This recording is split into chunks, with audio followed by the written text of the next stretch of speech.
and traditional territory of the Mississauga and Anishinaabe. We offer our gratitude to the First Peoples for their care for and teachings about our earth and our relations. May we honor those teachings. Please observe a moment of silence so that council, staff, and members of the public can quietly reflect on our duty to the community that we are trying to serve.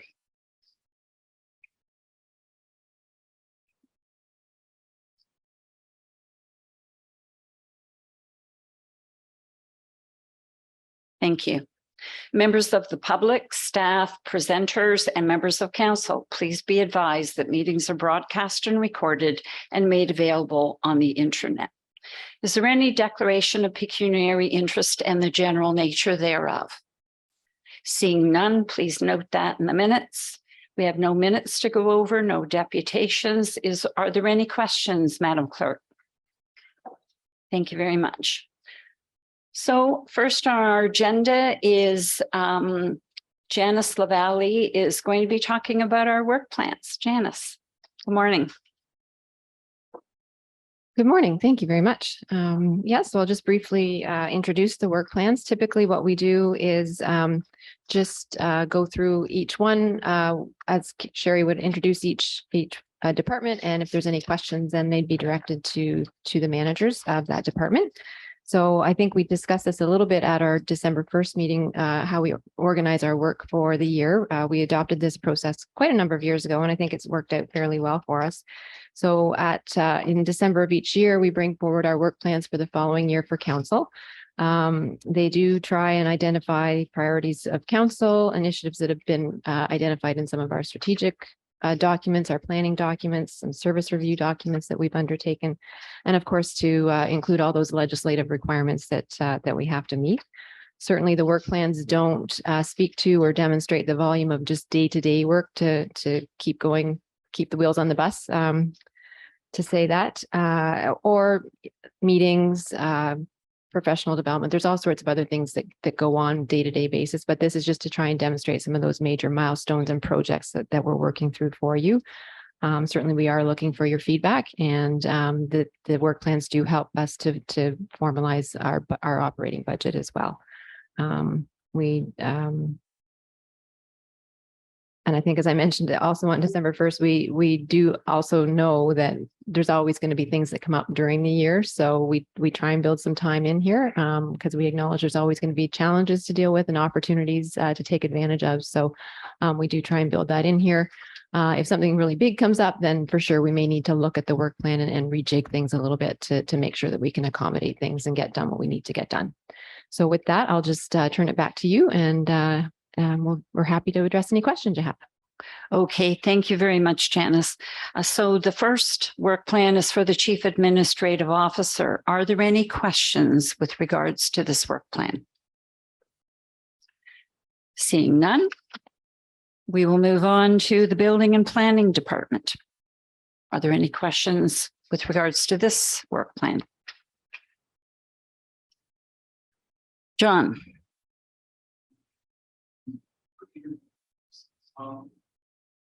Ask about sidewalks.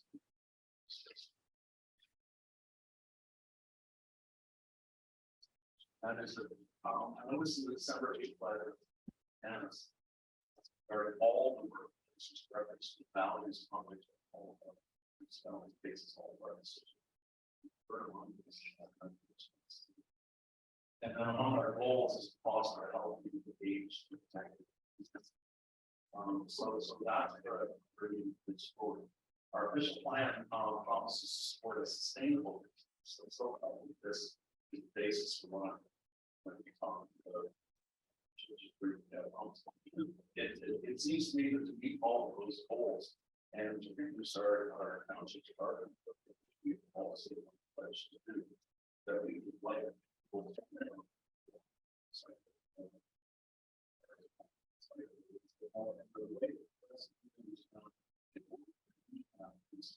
safe places.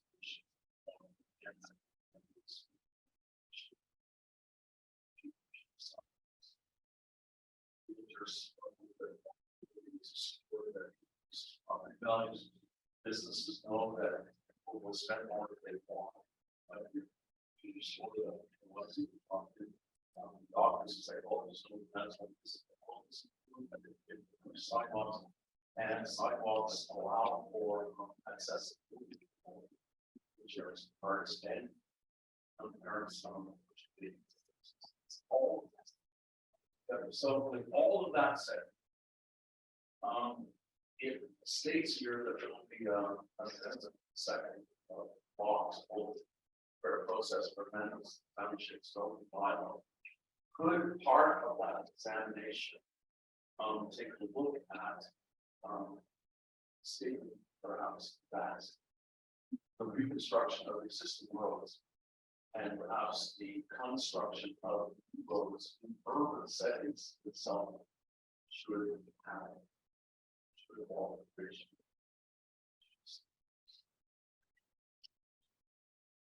All right, and Robert, would you like to answer? Sorry, through you, sorry if I could just interrupt and remind everyone to turn off their mic unless you're speaking. So just, okay, thank you. So thank you very much. Through you, Madam Mayor, we don't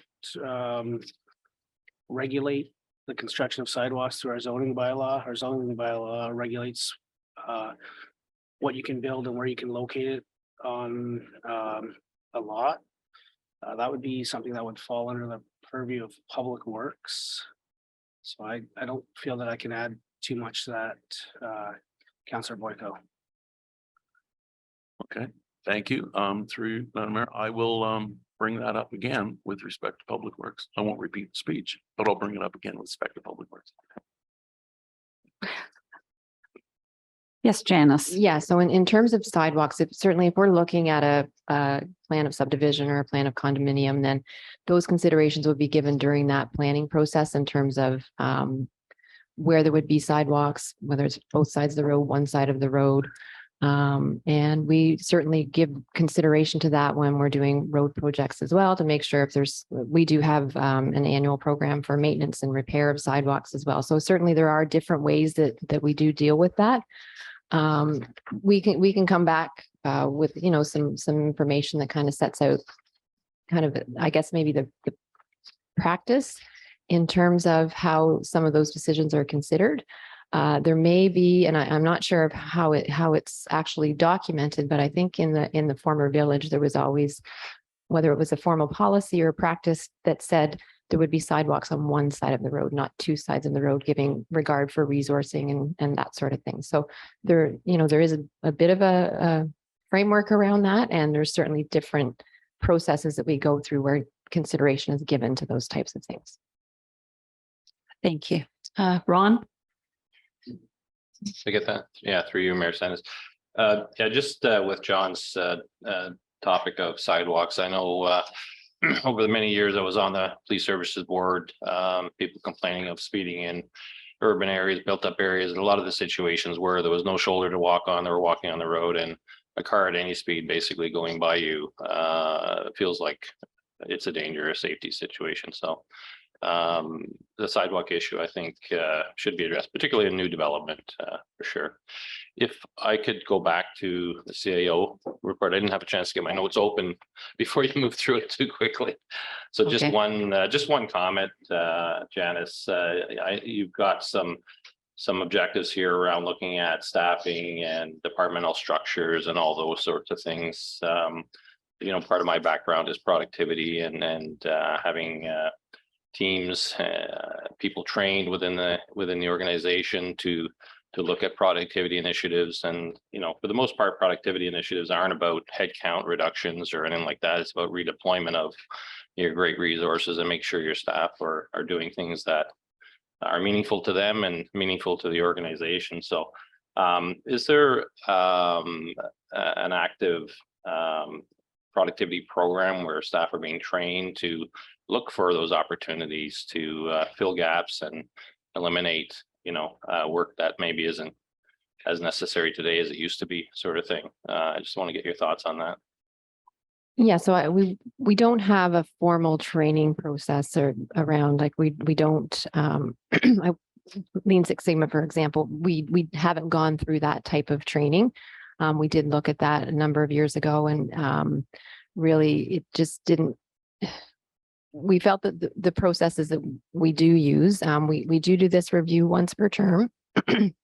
Excuse me, on kind of the larger basis to kind of look at all the departments, who's doing what, what are we doing? Are we doing the right things? Do we have the resources to do it? Of course, in between that, if something comes up, we would look at it and consider it. And then just as a matter of course, we do look at the way we do things and take suggestions from staff. When we get new staff, I think that's a great opportunity. And we've found that new people come in and they might see something that we've done and make some suggestions. And so we work through that. So I think that's just kind of an ongoing process as part of our day-to-day work is the way that we look at that. Yeah, just again through you, Mayor Sanders.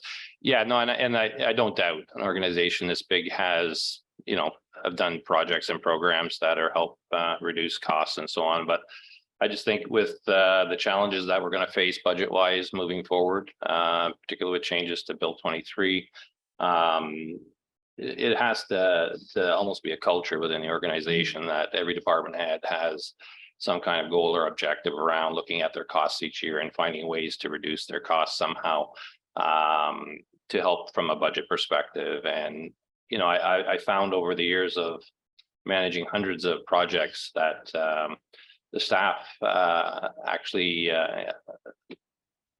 embrace the process because it actually makes their job more interesting when they're not doing things that they don't think they should be doing anymore, sort of thing. So I think, looking at kind of formalizing that kind of a program over the next year. Obviously it's building culture takes time. So if the organization starts to more formalize it and track the savings, I think again, that's staff feel better when they say, hey, we've saved $15,000 this year by changing from this to this, or I think it's good for the organization as a whole as well, to more formalize it and be able to project savings and that sort of thing. Yeah, and I think we do kind of have that built into our culture, the way we work and the way we work together. And for sure, we can provide some more information maybe as part of that report about how we do that and some of the achievements we've made. Yep. All right, thank you. We'll move on to corporate and community services and the clerk's department. Are there any questions?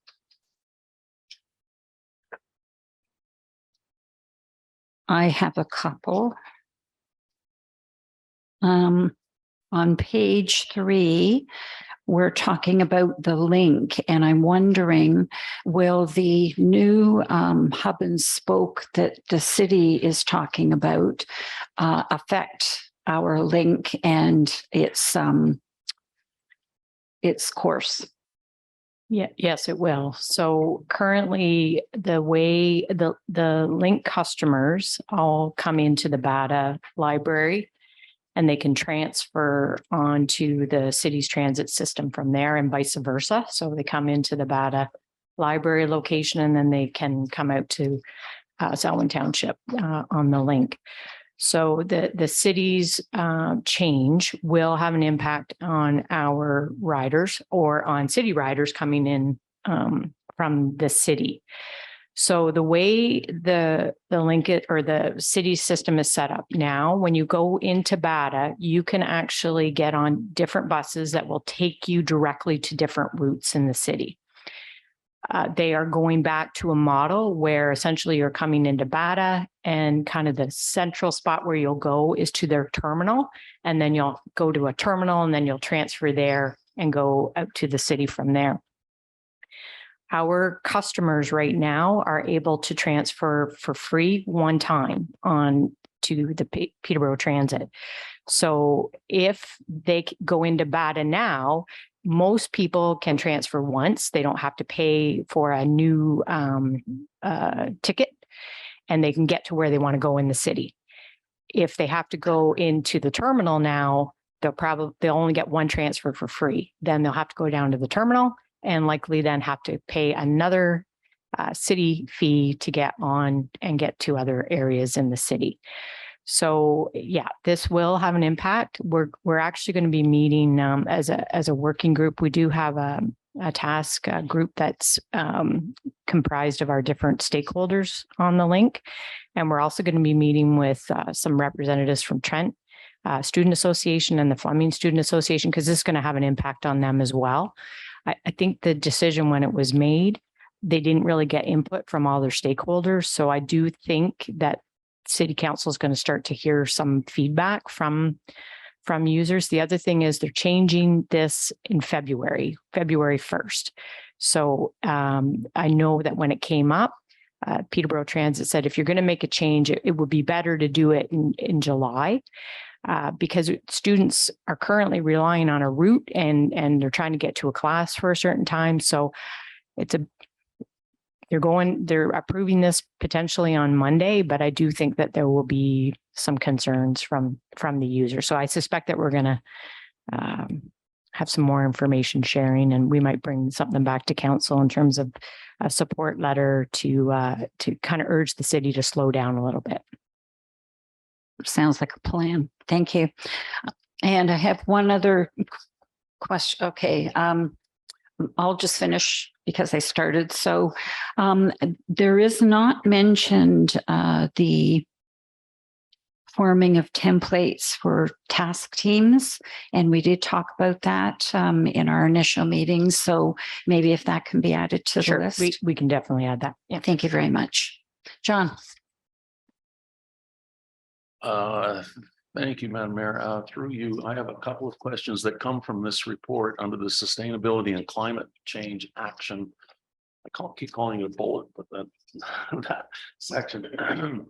Two questions, and this would go through that to Public Works and possibly to planning with respect to plans of subdivision. So, but here is where I see it. So here's where I'll bring up two questions.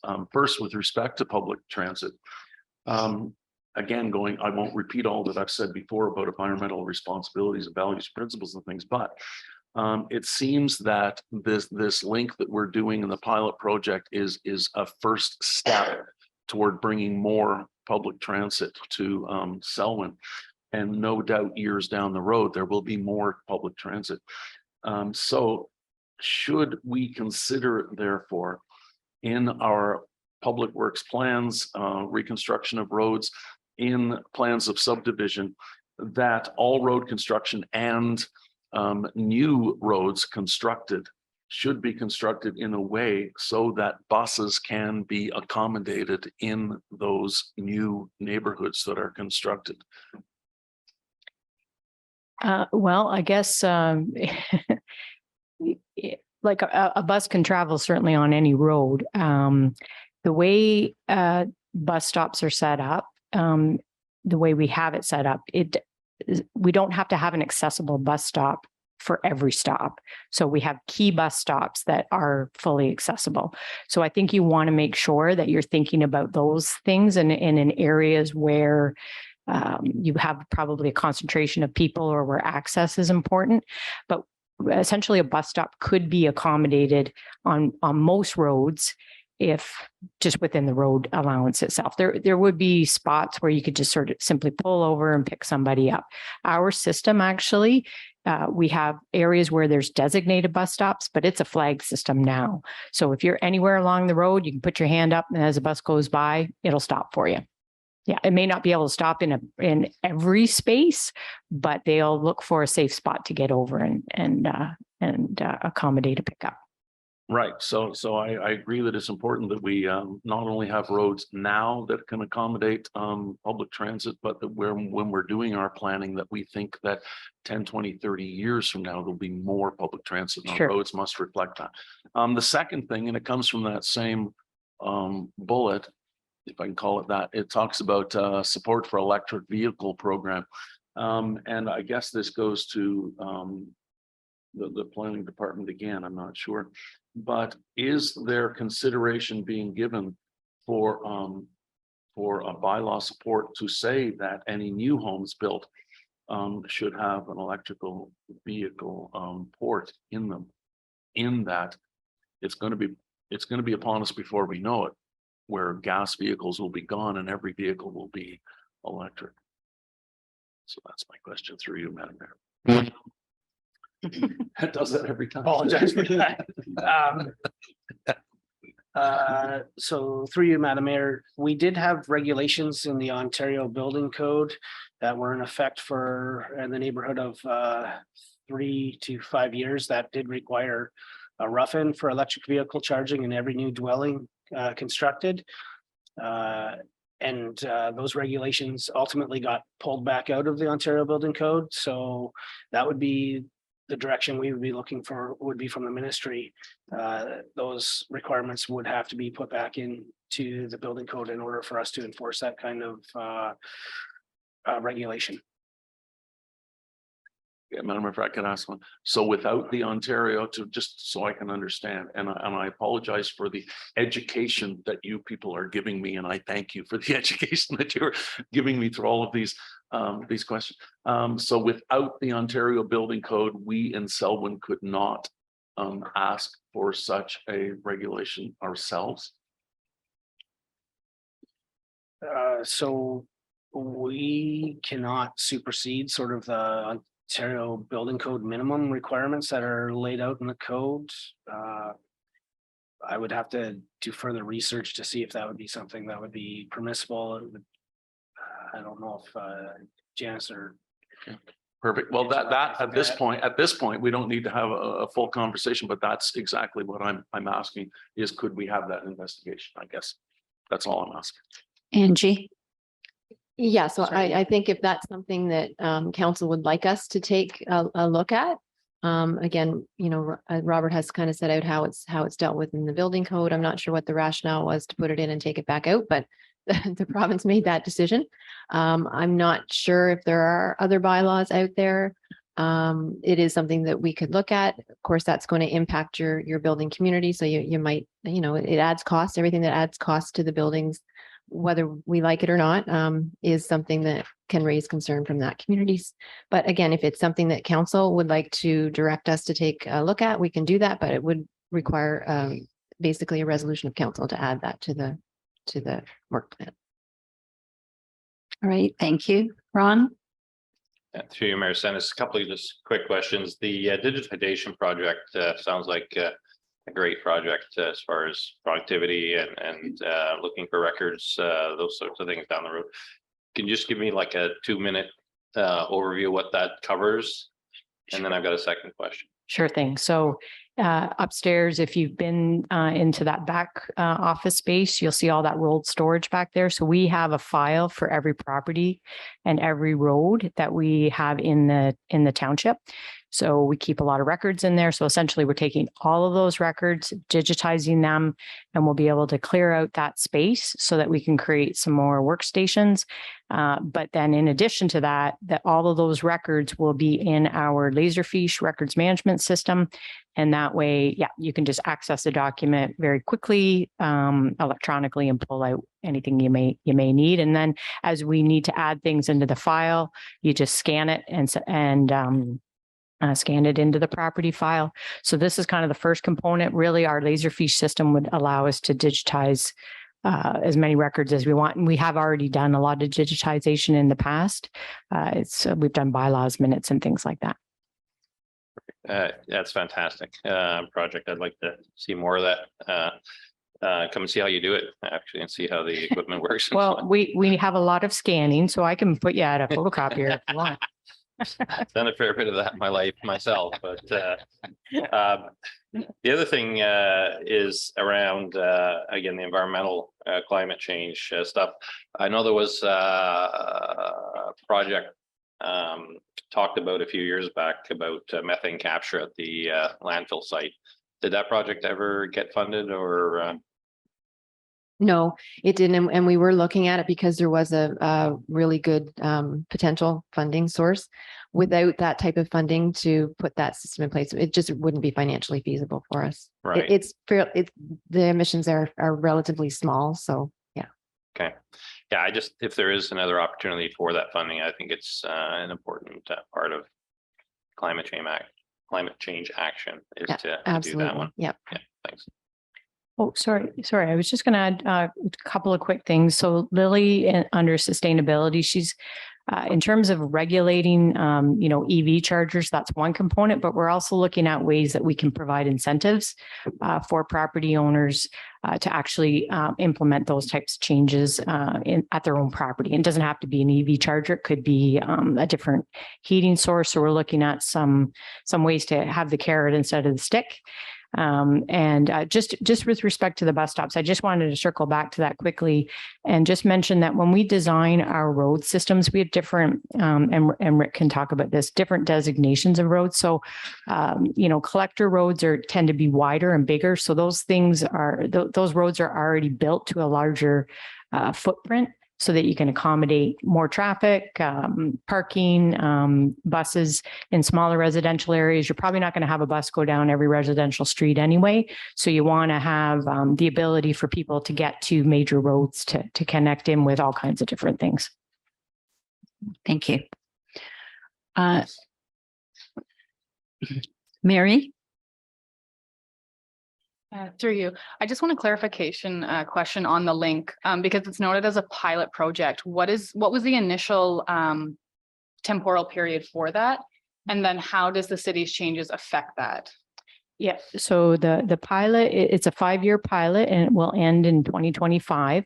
So right now, the province of Ontario is contributing a significant amount of money to our operating costs. We're going to have to, as a council, that'll be something you'll have to think about in the future. We're looking at ways to bring in more partners to make that service sustainable into the future.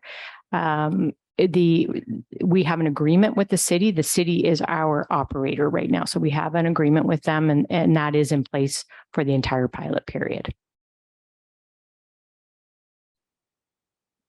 Are there any other questions with regards to the corporate and community services? Seeing none, we'll move on to financial services. Oh, sorry, Brian. Thanks, Madam Mayor, through you. General question to everyone. Has anyone used public transit in the last 5 years here in the room? As we discuss it, and make decisions? Okay. Just curious, because some of the questions, I think there's opportunity for us to maybe engage that a little bit more, with a better understanding of it. Thank you. Thanks, Brian. All right, we'll move on to financial services now. Any questions? Mary?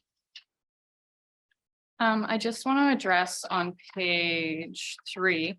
The timing says 2021 not started. Can you explain under the tab financial policy, review and update strategic plan, excellence and support and sustainability balancing and investment ready communities? Can you tell us why it hasn't been started, or maybe if it's shifted, or what's going on there? Sure. Through you, Madam Mayor, I would say right off the bat that probably should say 2022, but I can say that we did have plans in 2021 to do a lot of that. Resourcing for asset management was a big reason that we didn't get going on that. The AMO gas tax, which is now called the Community Capacity Building Fund, has a questionnaire, and they point treasurers in a direction to say, do you have this policy? And if you don't, then it's a yes, no question. But by very clearly asking a number of these questions, they expect that you would have that. So these are just a sampling of the policies that I think we need to get working on. I would say the history on that is we very much have an accepted practice on how we do these types of things. But because we don't have a written policy that has been approved by council, then I have to answer no to those questions in case we're audited. So yeah, first off, probably should say 2022, but having said that, it was something we wanted to get at last year and didn't as well. Thank you. Yes, John. Through you, Madam Mayor, Lane, where it says Lakefield Water and Sewer Budgets 2023, page whatever it is 4. It says to work with the Corporate Services Department to distribute budget information. So it's budget information I'm going to ask you about. I know that Lakefield is water sewer is user pay. And has been since it was installed and all the improvements that have been made over the years. In having a great number of conversations with people on their doorsteps in Lakefield in the fall. The water and sewer rates are something that people are struggling to understand why they're so high and understand them. And so I just wanted to let you know there's two things that people are asking about that could be possibly part of that communication. And you could help us to understand too.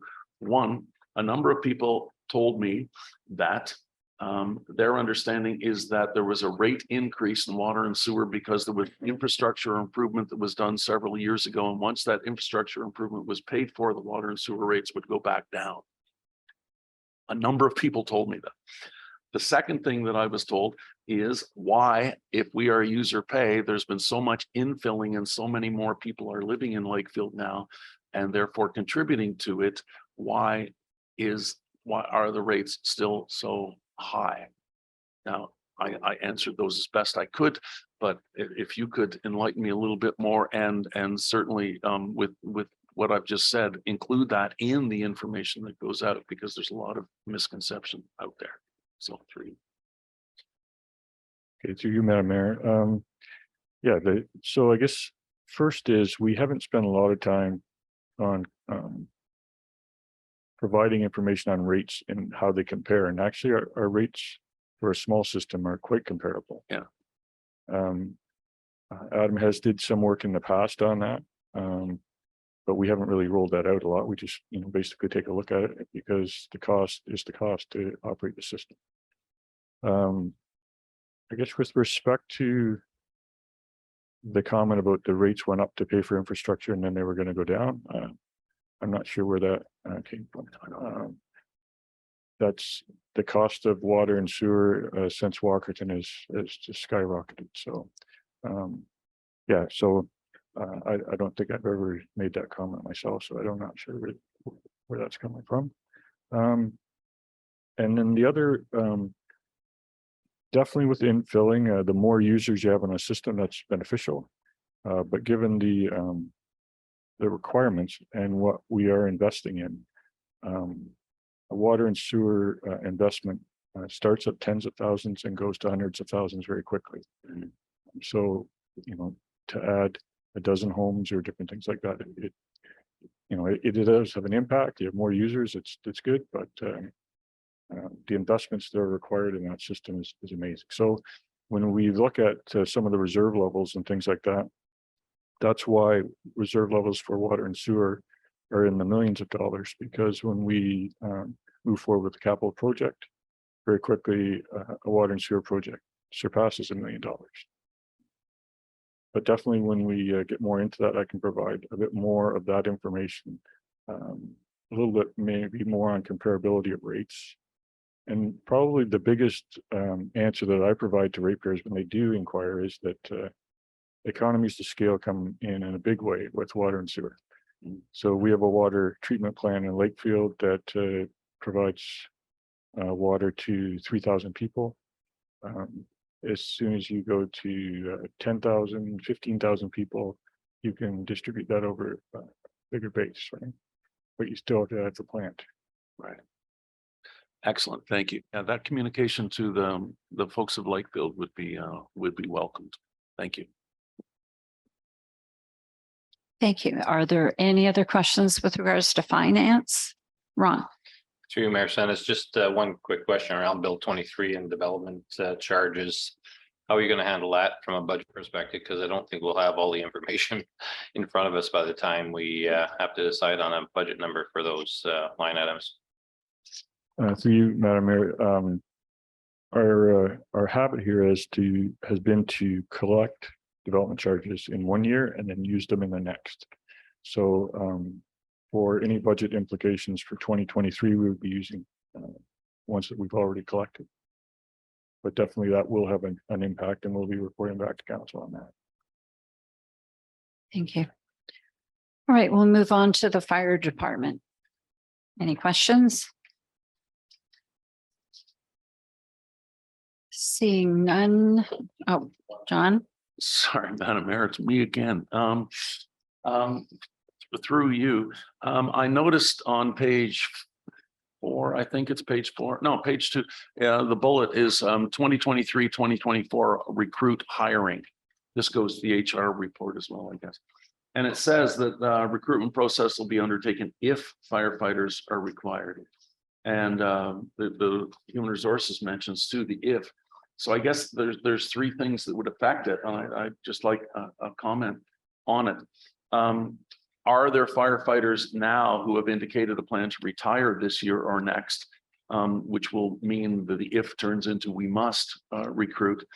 Are there the current regulations with respect to training and other regulations that are coming mean that we need more firefighters? So again, it's a must and not an if. And if we look at the average age of firefighters, is it such that we are going to be looking at recruitment sooner rather than later, and we need really to start implementing a succession planning? So I guess it's the if, should we looking at, we will be setting up a system of recruitment. I don't know who answers that question. Through Madam Mayor. John,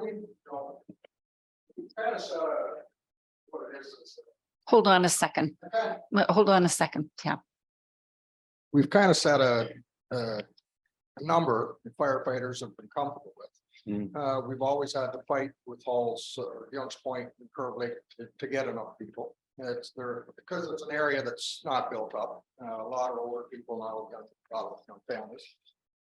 The coming regulations may and may not, I'm going to say probably will affect some of the older ones that, you know, they didn't jump on to do tests and take courses and stuff. I mean, that's going to hurt us. Yeah. And, but, you know, we're comfortable with the numbers that we do have in the 3 main halls. But again, people come and go. You really can't count on who's going to retire. The younger people, and if you know, a job or a family situation, change things in a heartbeat. And if you know, again, we've lost quite a number this year, just for that case, if they've had to move away or not move away, but they've changed a position where they're too busy. Kids are getting older, so sports activities really sort of affect you know, timelines for volunteer firefighters. And again, cultures change. May not want to get out of bed at night. You know, that's a tough thing to do. Yeah, sure it is. It always is. So we do have, like you say, we are over the numbers of 42 and as an age group. And as you know, we got quite a few older fellas in the department, but they are gangbusters and they're here to stay until they can't do it anymore. Right. And again, it's we monitor pretty close what we need. And this year was a big influx because we've lost quite a few, and that probably over the next month or so as I get information back from some, and you know, we give some that are on 20 years benefit out, have a chat. So but that influx this year will cap and help cover what's there. It's a tough thing to do. Yeah, It's a volunteer system. exactly. Okay, thank All you. right. And I actually have a question. I'm wondering what the status is of the recruitment of the part-time training coordinator. So excitement was last night, but well, I'll maybe let Kim answer that. Okay.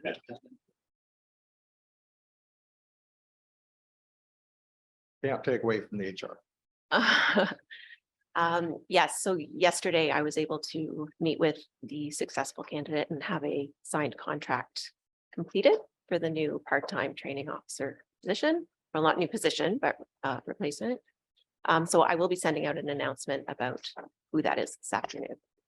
Thank you very much. That's good. No other questions with regards to fire. We'll move on to HR, which we kind of answered a question there already. Is there any other question, Ron? Through you, Mayor Sennis again. with regards to your LMS system, it says to develop implement new LMS or learning management system. So I'm a big believer in using LMS for training. So much from a productivity point of view. Again, staff can train when they have time and get programs completed that way. Where are we with that? It says new. Have we implemented much training through it already, or can you maybe expand on that a little bit for me? Yeah, for Thanks. sure I can. So we have been for a number of years using a system that we've had the benefit of using with the county. And so we received information earlier this year that the county was going to be using or stopping at the end of this year with that system called Milo. And so I've been working with our IT team to research and figure out a cost-effective new system for the township to use.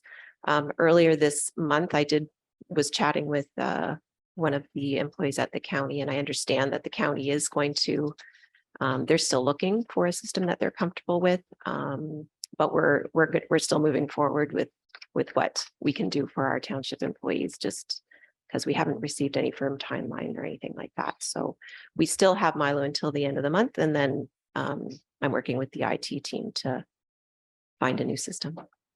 Ron? Yeah, 3 minutes follow up. Yeah, I think that's great. But I also think, if the county is going to look at software and programs through LMS, it's a lot of the same training programs that would be put through those programs. So if there's any opportunity to partner with the county on the software, often secondary licenses for the townships is cheaper than going it alone. So again, depending on how far along they are, I'm not saying wait a year for the county to make a decision, but where possible, if we can kind of work with them on that too, that'd be great. Yes, I understand that. We'll try to keep the lines of communication open with the county. And we have many policies in place that this council is going to have to be brought up to speed on, and especially WMIS. And so I look forward to hearing back from you as to how we're going to accomplish that. Thank you. No other questions for HR. We'll move on. Oh, yes, Mary. Under the recruitment again, I should have jumped on this earlier, but when it's saying recreational services for summer and seasonal staff and even potentially winter, do you guys have connections with the local schools, universities and colleges to retain those population numbers around here or provide them opportunity of employment when they're out of school or looking for work? I do have contact at some of the local high schools, but we do most of our recruiting for the seasonal positions on our social media accounts. So yeah, we typically haven't had any issues getting candidates, getting applications for those positions. So yeah, I think the word's getting out there. Thank you. We'll move on to library services. Are there any questions? Seeing none, that was easy, Sarah. We'll move on to Parks and Rec. Any questions, Ron? We're not letting Sarah off that easy yet. Okay. Sorry, again, I just hadn't got through the pages here before I saw my notes. Just with regards to the makerspace that we have in Lakeville, which I think is a fantastic initiative by the township to, again, reinvent the library services. Library services have to continually pivot as needs change. Are we looking for opportunities to do maker spaces in Bridgenorth and Innismore? As again, I always hear talking to people that the township side don't get anything and Lakeville gets everything. So I'd be interested to see whether those maker spaces could be somehow accommodated in the other two libraries. Through you. Yeah, it's definitely been a consideration in Annismore in particular, just with the high, like just the number of programs and services we do with the school and the daycare. Right now, I feel like we just have to sit with the one in Lakefield and just kind of see how operations go and how it kind of fits with the rest of the system. But yeah, definitely I think it would be something that in future Annismore might benefit from in particular. All right, we'll move on to Parks and Rec. Any questions? John? Okay, Through you, Madam Mayor, under capital projects recreation. And I'm on my screen, so seeing what page it's on is tough. This is 4. But under the box, capital projects recreation, it states new docking system at the Lakefield campground. Anything with the Lakefield campground attached brings up a lot of conversation in the village of Lakefield. Could you explain what is meant by a new docking system at Lakefield campground?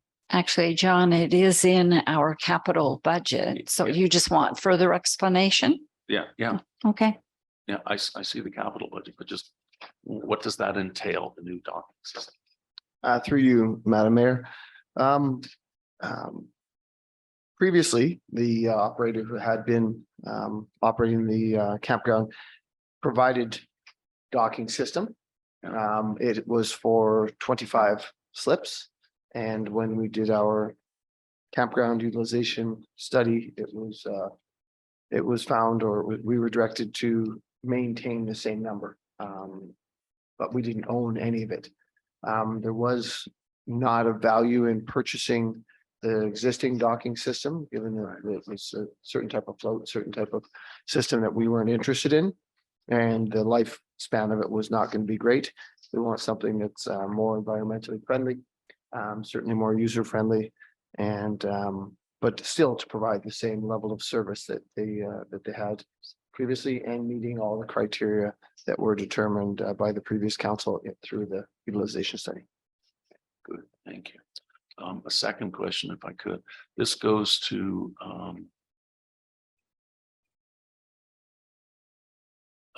the waiting lists at the marina.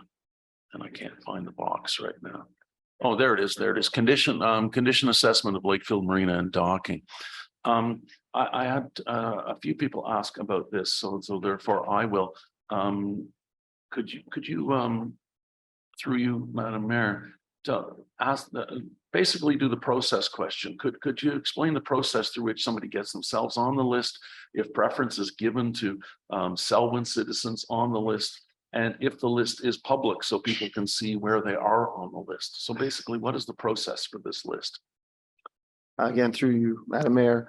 The process is an ongoing list because the number of people that are interested is it exceeds what we have, and it exceeds it by several years. Yeah. So it is one of the, how we hold the list and what we do is one of the things that we'll be looking at this year as part of our operational review.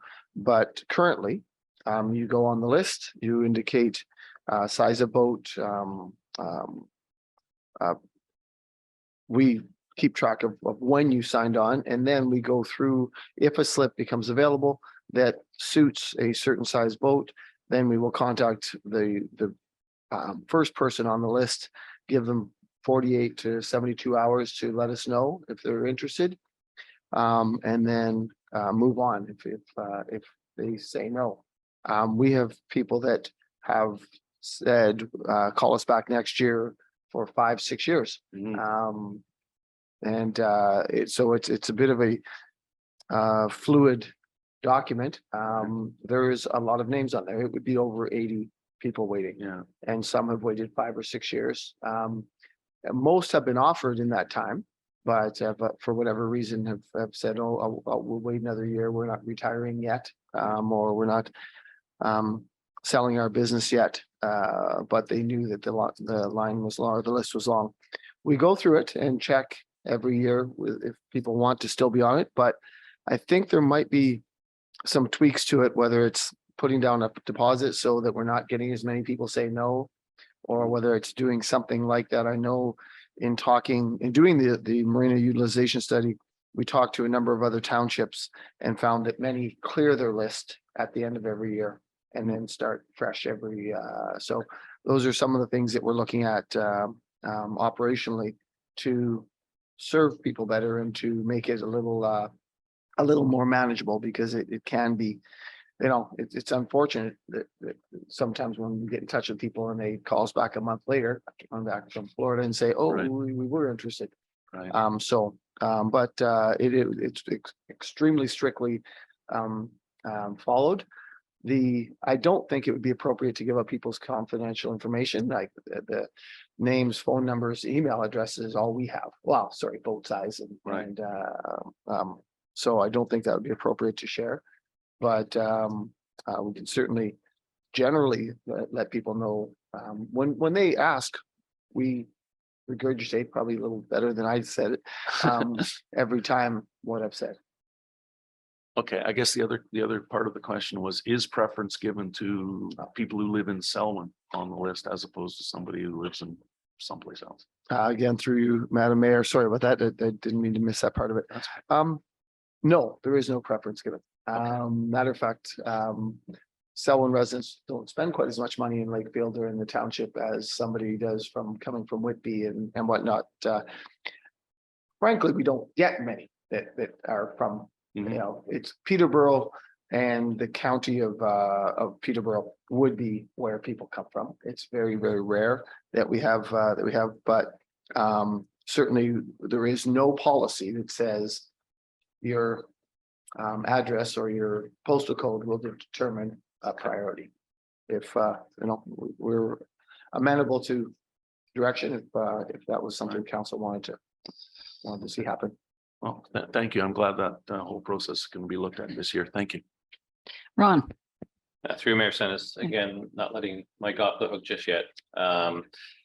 It seems to take longer to get a boat slip than a long-term care bed from what we're hearing. So, if there are that many people that are interested, again, maybe looking at docking and maybe a little different way as far as people on that list willing to sign a 5-year lease on the boat slip to make sure we have capital to cover adding new boat slips too. I think again, it'll bring more business to the community, all of those sorts of things. So from financing of additional docking, it'd be interesting to see if those 80 people, how many of them would, if 25 of them would sign up to a 5-year lease on a boat slip, and then we could cost it that way over a 5-year or maybe a 10-year depreciation.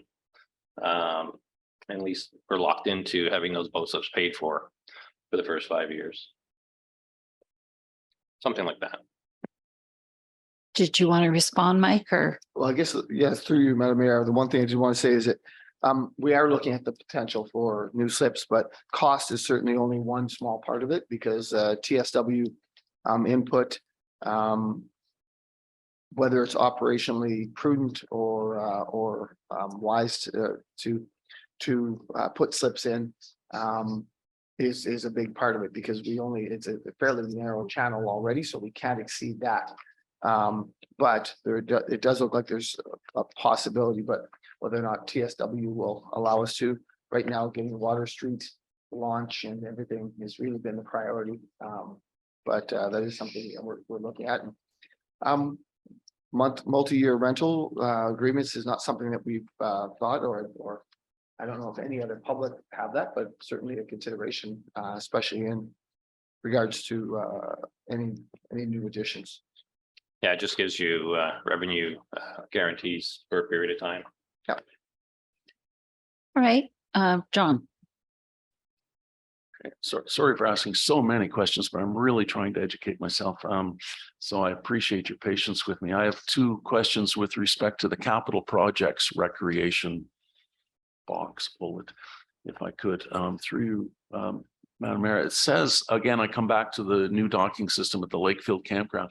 My assumption is that, and is this correct, that the only people who will be able to use that docking system will be the people who are paying fees to stay at the campground.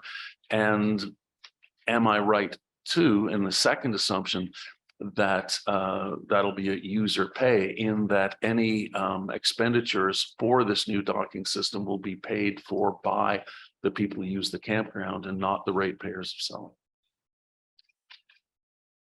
Through you, Madam Mayor, yes, you need to be an existing seasonal camper to rent there, and the plan is to over time pay them off through the rental costs. Right. There's a slight increase in what they were previously paying. Or sorry, right at this point, we're recommending a slight increase in what they were paying through the previous operator, but very close. And it should be enough times 24 to have it paid off. And I think it's just over 10 years. Excellent. Okay, thank you. Second question, this comes to capital projects coming up in the Parks and Recs Department. Something that has been discussed in Bridgenorth and Ennismore and certainly in Lakefield is the possibility of creating a splash pad or splash pads in all three or two or perhaps just one of those communities. A number of people, including those in the Lions Club, have been talking about supporting a splash pad in Lakefield's Isabel Morris Park, for example. What would be the appropriate process through which we could suggest that idea be examined? Through you, Madam Mayor, the process we followed 4 years ago was to have an ad hoc committee to look at all the possibilities, the costs, the support to put it in was reasonable at the time. It's the operating costs and the ongoing operating costs. Each location has significant challenges. Bridgenorth, there are existing wells, but getting them back up and running would be a challenge. Ennismore has good wells, but the best place would be to put it where you've already got a water system that's running 5 buildings. Right. And then in Lakefield, to put it in Isabel Morris would be the logical. Your water is good, but you'd really be using up there wouldn't be a lot of space left for park activities. If you put a splash pad in there, now all of a sudden having a jazz festival or having some of those becomes very, very challenging. It was determined at the time that with the proximity of the zoo splash pads with some of the other existing ones, we weren't going to be able to get it any closer for the majority of our residents and do it at the same level. Like that one is, there's a couple of very extraordinary water parks or splash pads, and we didn't have the money or the infrastructure to be able to provide anything other than 5 or 6. And a lot of that was based on water. Ennismore, the best we could do is 6 low flow features, or else we would be draining the water every day. Bridgenorth, the challenge is likely the same. Lakefield, where we have a lot, we could possibly have a few more features, but cost wise there, the water, as you indicated, is not inexpensive. So if it was fully paid for, we'd still be in the tens of thousands of dollars to the taxpayers to run it annually. And that's if we're able to run it with a non-monitored system, i.e. constantly filtered, constantly treated water, because if we try and recirc, which is environmentally more friendly, we have to have full staff, the same as a pool, tested hourly and monitored throughout the day. So those costs were quite significant, and it was determined that at this time it wasn't money well spent in the Parks and Rec Department. But there was a very fulsome study through an ad hoc committee that is available if you wanted to look at what was done, what research was done, and what the final determinations were. That'd be great. I'd love to see that study. Thank you. Thank you. Mary. I'm gonna note 2 comments first before I actually get to my question, just because we've touched on a few things I wanted to add to. With the splash pad 2 and the park reduction, the whispers are with Bill 23 that developers will have reduced park space. So they're not going to have to make bigger parks. So we do have to be careful if we ever come across that. Like what we have is very important and beneficial at the time. Looking to the docks, no one really talked about the environmental impact of having more people using more docks. With the marsh adjacent to the campground, we have to be really careful of the buffer zone and the natural environment there. And we already have a project through Orca with the Indigenous for renaturalizing that area. So taking all that into consideration. And then coming back to you, Mike, directly, my question was with the forest management plan. It says on page 1 that this isn't started. The bullet point is to continue to work with Sir Sanford Fleming Forestry Department and Orca representatives to properly manage the forested area in the Ennismore waterfront parks and trails system. I went to Fleming, that hands-on education, it's amazing. And so I feel bad for the students not having this, but also for the residents, because you're not paying them to do it, right? You may pay for some resources, but the actual manpower is usually not paid for. So it's a learning process that we and the students can benefit from. And I think we really need to jump on that. Can you speak to why it's not started? Through you, just so to be clear, it is started. Phase 3 is not started. So we did phase 1 and phase 2. So for the last 3.5 years, we've been working with them. We've had over 150 students come through. We've had at least 5 sessions. And it's been, you couldn't be more correct about the value for us. It took a couple of hiccups at the starting when people heard chainsaws in there. If you lived on Earlwyn or lived in that area, we did hear about it. But as both Orca and the Ministry of Natural Resources said, it's so important for the forest to thin it out, or else and then it was the perfect opportunity. So we know it's been one of the best relationships we could have. Before they had a couple internal changes, they wanted to put a sign up that explained to people what was happening, why reforestation, and gave good credit to their Lindsay and their I want to say Norwood sites for being able to provide the lumberjack services and the milling. So they were doing both. They were taking some of the product, milling it, and then bringing it back. So it's just phase 3 that will get started.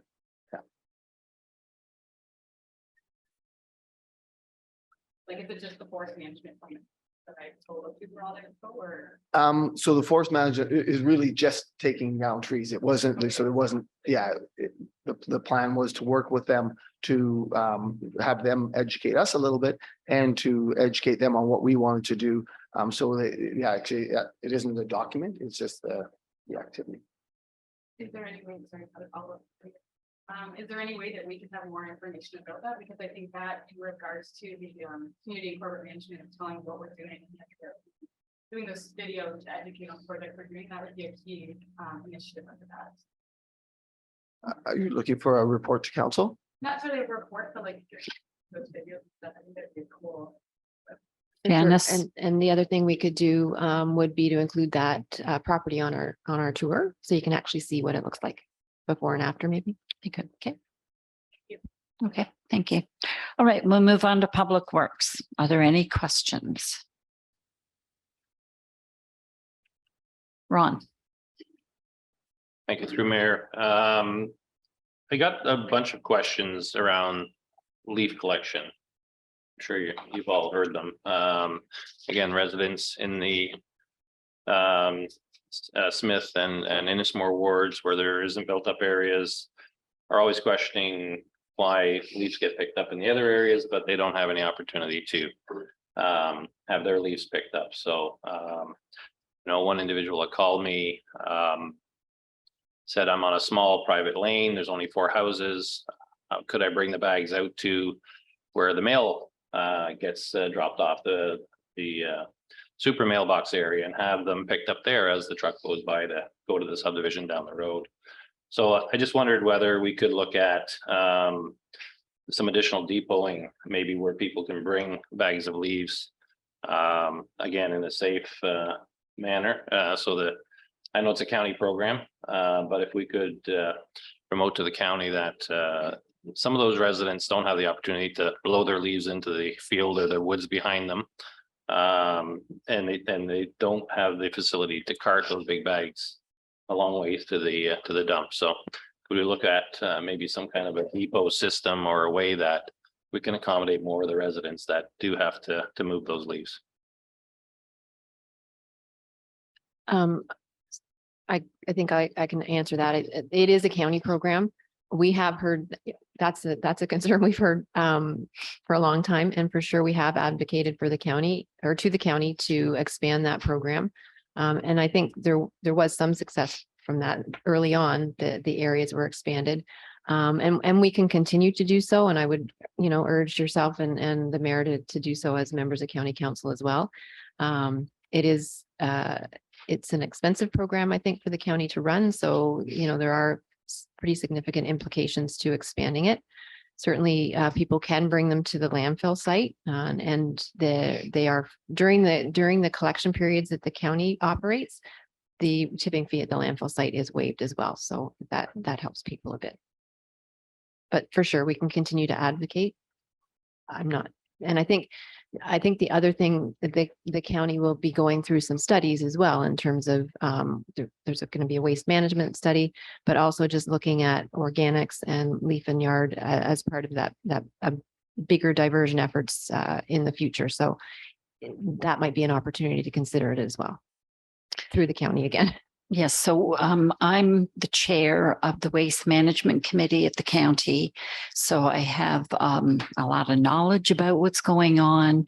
And this next year, we're going to be going through major changes, as are all townships, because the province has said that when it comes to recycling, it's going to be first producer that is responsible. So it's not going to be a provincial program. It's the first producers that are going to be running it.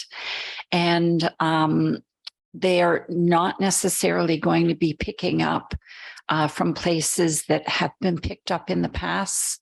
So we will be saving money by we're not going to be paying them to do it. They have to do it. But there are areas that are not going to be covered that we are going to have to cover. And we're also looking at the organics, and that depends on what happens with the city, because they're putting in an organics facility at Bensford. So there's going to be a lot of changes this coming year, and I'll keep you all posted. There might be the opportunity to expand with the leaf and yard with the money that we save, but ultimately it's a decision of all county council. And you have to keep in mind that there are some townships that have no collection and they vote too. So it's not a slam dunk that we're going to get it. Okay. And you'll find that when we get to the county council table. Anyway, are there any other questions with regards to Public Works, Ron? Yeah, through you, Mayor Sanders, just one last question with regards to trees and the ash borer infestation. Do we do tree injection? I see us talking about taking down trees and so on, removal, but do we have an active program of injecting trees? We don't, the roads department don't. Mike was here, he'd be able to, the Parks and Rec, they do have some people do it. Ange maybe has more. Yeah, Angela? Sorry. The Lakefield Trail Committee actually has an active program to maintain the trees that they've supported in the village of Lakefield. Yes, John. Thank you, Madam Mayor. Through you, I'm back onto sidewalks again. I'm looking at Water Street improvements. And we know that sidewalks are important. I won't go all over it again, but the James Gifford Causeway, for example, we are putting a sidewalk there because we want people to be safe, and we are concerned about accessibility and all the other things I've talked about before. But on Water Street, for reasons that have been explained to me, there's a big section of Water Street that does not have a sidewalk on it. It starts at one end at the arena, starts at the other end of the bridge, and then the sidewalk stops between King and Reed Streets. I'm told that it's because of the cemetery and issues with the cemetery. But that will cause, no matter what we do, it will cause problems with accessibility. It will cause problems with safety as we ask people to step off the sidewalk and walk on what is now a narrow, I know it's not narrow, but appears to be narrower road because people can't park off on the side anymore. And it will cause problems because if they're not, they have to walk on the road in the wintertime because the trail is not serviced in the wintertime, which means we've got an accessibility problem and we've got a safety problem that we are creating. So I'm wondering if, as part of, it says on that bullet, sidewalks rebuilt, if an examination could be made of the decisions that went into stopping the sidewalk between Reed and King Street and re-examine and see it if it is possible to complete the sidewalk along Water Street. If you just drive down there, you'll look at the lay of the land there. That was, all those homeowners, there wasn't any feasible way to put it. Now, the cemetery did act part of that, but if you look along there by Mrs. Hamilton's and that, there's nowhere to put it in there because the houses are higher and the road's lower, like it just wasn't doable. If you take a look at their driveways, it just, we would have loved to have it through there, there was a whole bunch of issues against it. Okay, so we're not going to look at that again. Okay. This second question then, with respect to that, is that we know that with everybody knows that with climate change coming, there's going to be more storms, more violent storms, more frequent storms like the derecho that we suffered last May. And we could possibly be looking at opportunities when we are reconstructing existing roads or building new roads to bury the services. And I know that the Water Street reconstruction has not got part of its plan to bury those services, but was it looked at, or could it be looked at, a possibility that a large pipe of some sort could be buried so that when future councils inevitably make the decision to bury those services, they can save a little bit of money because we've already buried that pipe. Angela, would you like to answer that? Do you want a little? Yeah. So we definitely did take a look at burying hydro services as part of the Water Street project too. There were a number of challenges with that. You can't, when you design a road like that, we've got stormwater, sewer, and water. You have to have spaces between your utilities. So you can't put things just all in the same trench. So we're pretty limited as to where we could locate the services. When we do a new subdivision development, it is more often than not planned with underground services.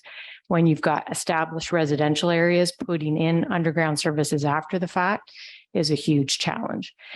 So we did take a look at it. It just wasn't feasible in that particular circumstance, and to just simply kind of try to find a kind of a chase to put in the road.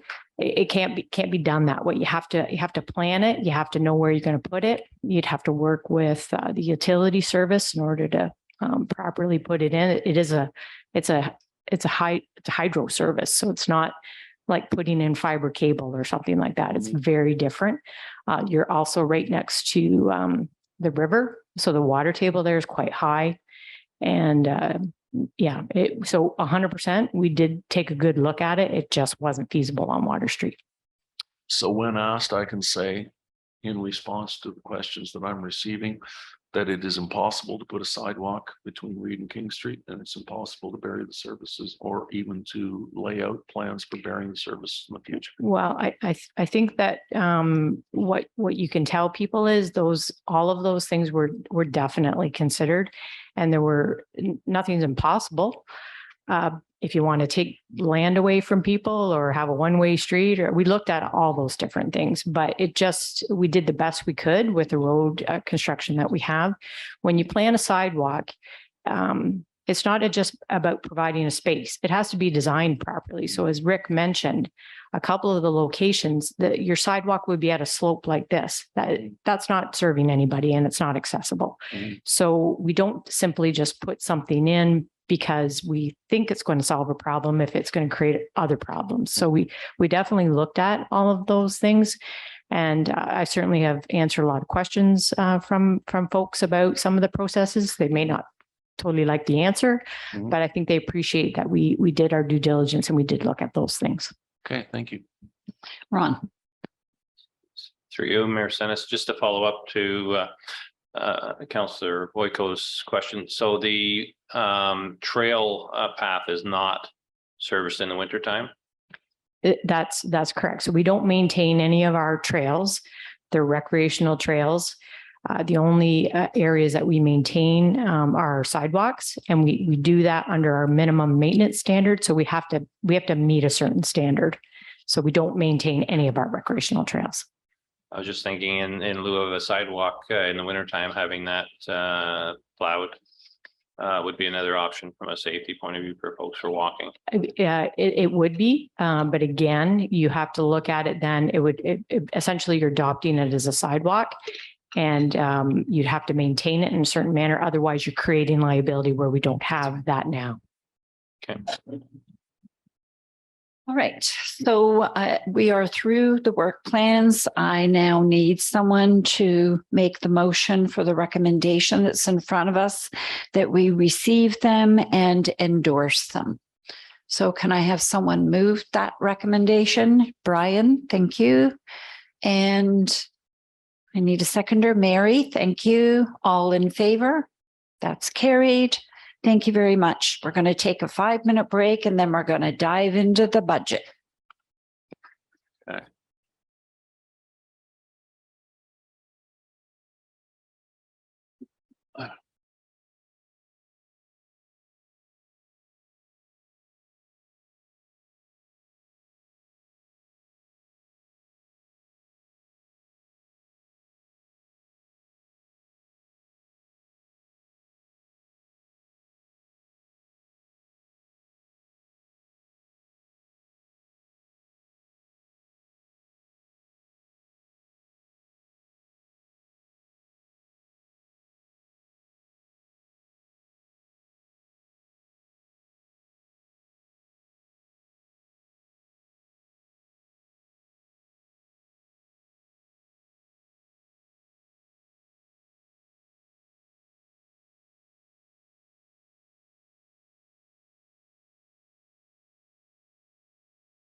All right, we're back in action and we're going to be dealing with the budget.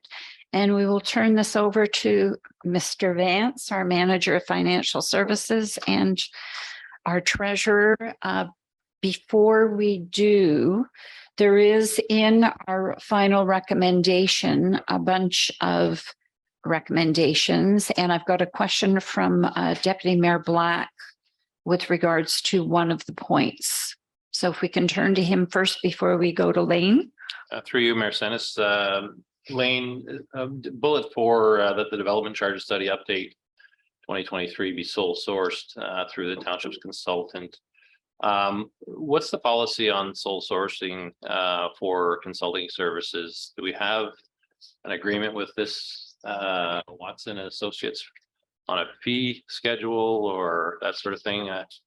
Because provincially, I know there's rules around sole sourcing and tendering and RFPing and so on. Can you just cover that for me, please? Sure. To you, Madam Mayor.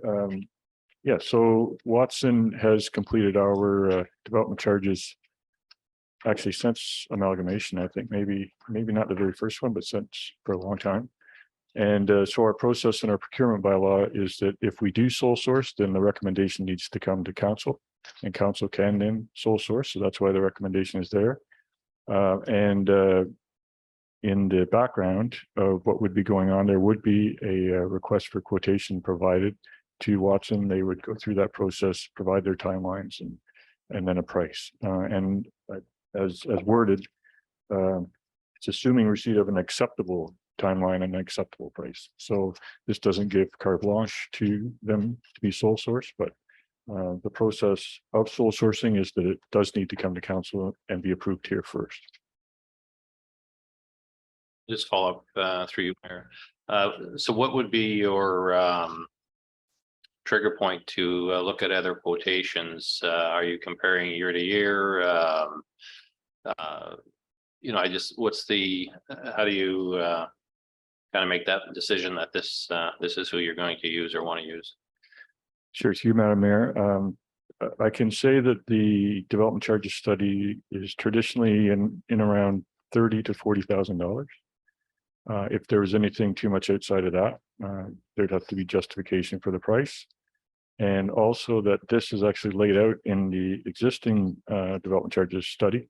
It's laid out as a schedule. So that estimate's already included in that schedule. Moving forward and with Bill 23, there will be changes. And so there could be a component of that in the service provision, but that's what I'd be looking at for pricing. All right, so we're ready for the presentation. And you are. Okay, thank you, Madam Mayor, and thanks to council as well for setting aside some time today at a special meeting to go through this. Definitely have heard some comments just about questions and, you know, learning process and all that. And so that's on both sides of the table, really. Staff are trying to ensure that we provide sufficient detail, but also we don't want to bore council with a lot of details that you may already know. I'm going to speak to the report, which is in the binder. Also, the presentation will generally follow the summary document that's provided. So just go down through in department number order. What has worked in the past is just questions as they arise, and through the mayor, and then we can kind of work down through that. My clicker is not working now. Yep, it did work before. So okay, so I'll maybe get to Tanny can walk through that. So we'll just go to the next slide. The budget cycle for 2023. Council will see this a couple more times as we work through the process. So department managers have been providing documentation throughout the fall. The assessment role, we were fortunate that was just received last week, and so that provides some additional detail, which is very important to this part of the process. We are working on a slightly condensed project timeline this year because of the election. Typically, we would deal with capital earlier on in the fall, maybe October, someplace in there. And then we deal with the impacts budget just before we go on on Christmas break. But we'll consolidate into today's meeting.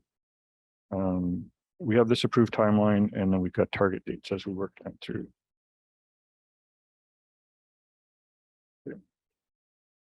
So building the budget throughout the fall, providing updates, having these various special meetings with council. Of course, the goal is to follow along the principles which I had outlined before at the council orientation. We're looking for slow, steady growth, stability, and ultimately no surprises for council at the council table. Just before jumping into 2023, I just want to comment on the capital program for this year and provide a bit of an update. As council will see on the summary, we have quite a number of multi-year projects. So there are projects which are continuations, some projects which are carried over from other years. A number of projects which have been delayed either due to weather or site conditions. And as we get into some of our capital replacement schedules, we'll see that a number of delays due to supply chain issues.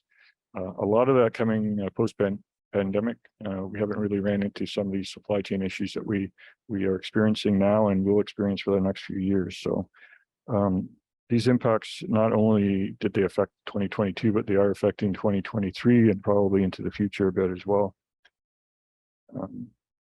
Our multi-year projects or phase projects, traditionally those are roads or underground infrastructure projects, but we do have some over in the parks area as well.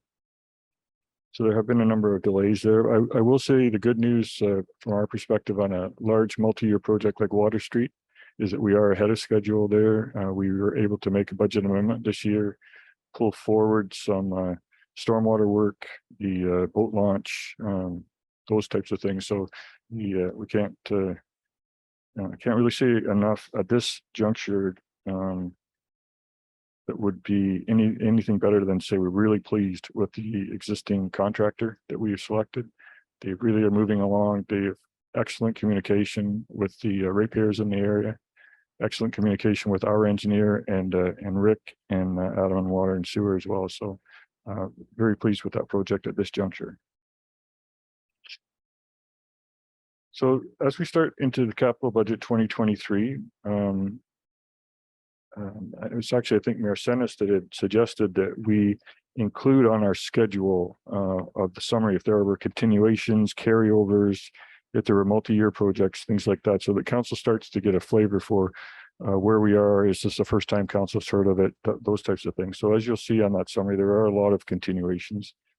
In many instances, we're halfway through a project. And it's quite simply the calendar year that's coming to an end and we need to carry it over and put it in another budget year. So we'll go through this on a department by department basis. It's at a fairly high level, but as I mentioned, at any point as we work through these departments, please ask any questions. Typically how it's worked in the past, I would know enough to provide an initial response, but if we get into anything a little bit more detail, we may have to have one of the department managers weigh in on some of the finer details. So in general government, we do have I guess it's round 3 of a modernization funding program. We expected that would be completed in 2023. Digitization was, I think, round 2. Round 3 is a rollout of Microsoft 365. And the last component, which we still need to implement, is a new phone system, which would be a voice over internet phone system tied in with Microsoft 365. It would essentially provide a better level of service to our ratepayers, provide more of an understanding of the presence of our different staff and where they are, whether they're tied up in a meeting, if they're offsite, how long they're in a meeting, those types of things. And the frontline staff would have a better understanding of what's going on here in the office. We won't see any change in customer service in terms of actual from a customer perspective. They'll still be able to dial the same phone numbers, still have access to the same number of lines, and actually we'll have access probably to more lines because of its setup. We'll have as a VoIP phone system. The other larger item in general government this year are 2 server replacements. As we expand digital services, as we do more digitization, as we do more scanning, we have space savings here and we can actually start to optimize our space in terms of staffing. But of course, we need to ensure then that we have server space. So as we go through, we are monitoring that always. My IT staff are not only monitoring existing space, backup space, redundancy of backups, all those types of things. So we've got a really robust IT department. And when I say department, it's basically 1.5 people in my department, but working at it and ensuring that we have the data when we need it. In that department, we have a typical replacement schedule and modernization with some funding. Typically, all these replacements are through the technology reserve. So on an ongoing basis, we set aside reserves and then we pull money from the reserves as required to replace the technology.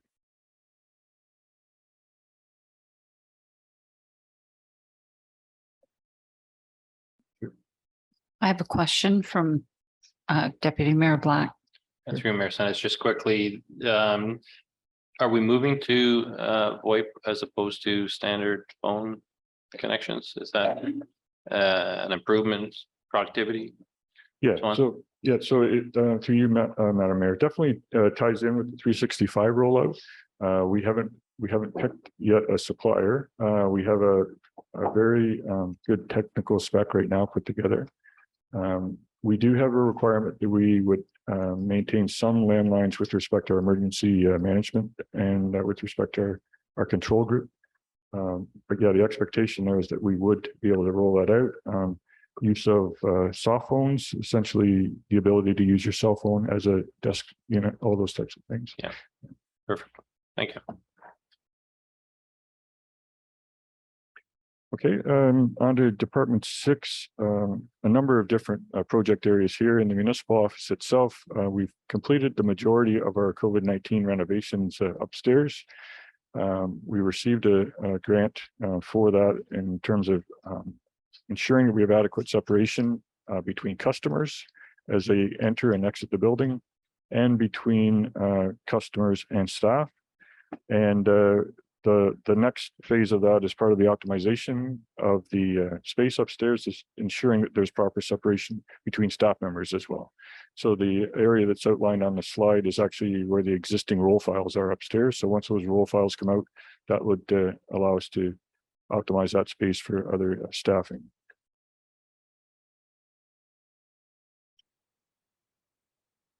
Another area in Department 6. Excuse me, Lane, we have a question from Councillor Koulis.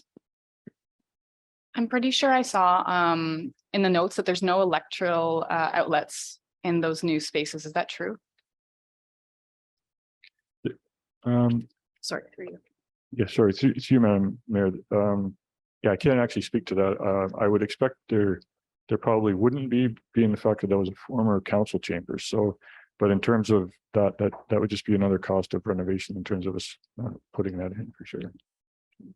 And a follow-up. I guess then, like, do we have the money for that? We've like, if it's just as a working space, I assume moving forward with technology, we're gonna need electrical outlets there. So I just assume it's gotta be rolled into the budget somewhere. Yeah, through Madam Mayor, I can assure you that the budget as outlined takes all that into account in terms of not only electrical, but data drops and those types of things as well, yeah.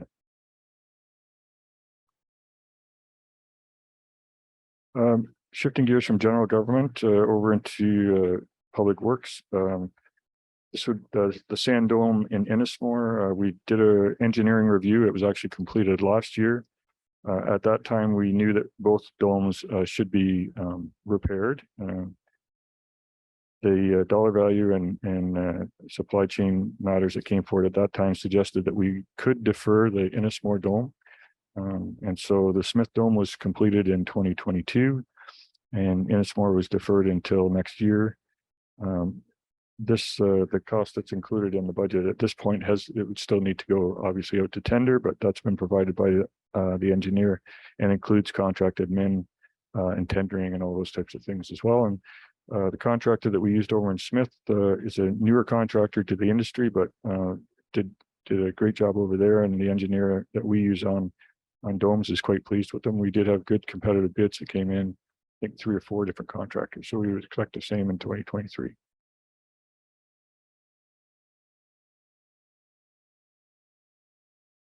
There are a number of other smaller projects in the municipal facilities, and I will say that this year, besides the domes and the next project I'll speak to, it's not as heavy of a year as some other years. In the last decade or so, we've completed a lot of upgrades, HVAC system replacements, roofs, things like that. So we're in a fairly good spot right now with our overall complement of facilities. We do have some work that needs to be done on the Ennismore complex in terms of the water system there. It's getting to end of useful life on some of the various pumps and things like that. So Mike and Jerry have outlined a replacement schedule on that based on some work that was done in 2022. And we do have a placeholder amount in there just for some land costs, about $10,000 in case we need an appraiser to come in, or surveys or different things like that. And we pay for that through that area. And if we don't need it, then it just stays in the reserve. And the next project that I was referring to earlier is the former police station chamber building over in Lakefield. Of course, with last year's project being completed down at the former Scout building, now the River Den. We have now space there to complement some of the festivals that go on in Isabel Morse Park. And then we also have the detachment office for Peterborough Police to operate there on the other side of the building. So that freed up all that space. We have a contract out now, and WS Morgan is working through and doing a good job on this project. We have fairly significant funding on the project. Overall, we received $750,000 on the project to allow for second floor accessibility and also further utilization of the building. Ultimately, the Chamber of Commerce are trying to come to an arrangement with them to lease the entire structure and use a model. We originally had considered what we refer to as business incubators.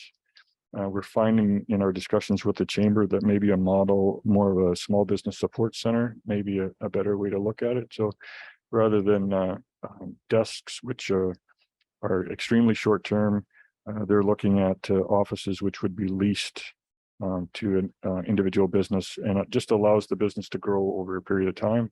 It would be time sensitive, so that they couldn't just lease the space forever, and the chamber and our economic development folks would work through business plans and things like that. So we kind of look at it as a win-win if the chamber comes on board for the whole building. Definitely, Angie and her staff have had a lot of discussions with the manager previously, and then the new manager at the Chamber of Commerce as well. So we're excited about that project. I think we did receive a funding extension because there was some concern there that the whole project needed to be done by the end of March, being the federal calendar year. So we have received that extension, but based on the contract and how it's proceeding on, now we should be finished that well in advance of that deadline. It should be completed, I think, in Q2, by the end of Q2 this year.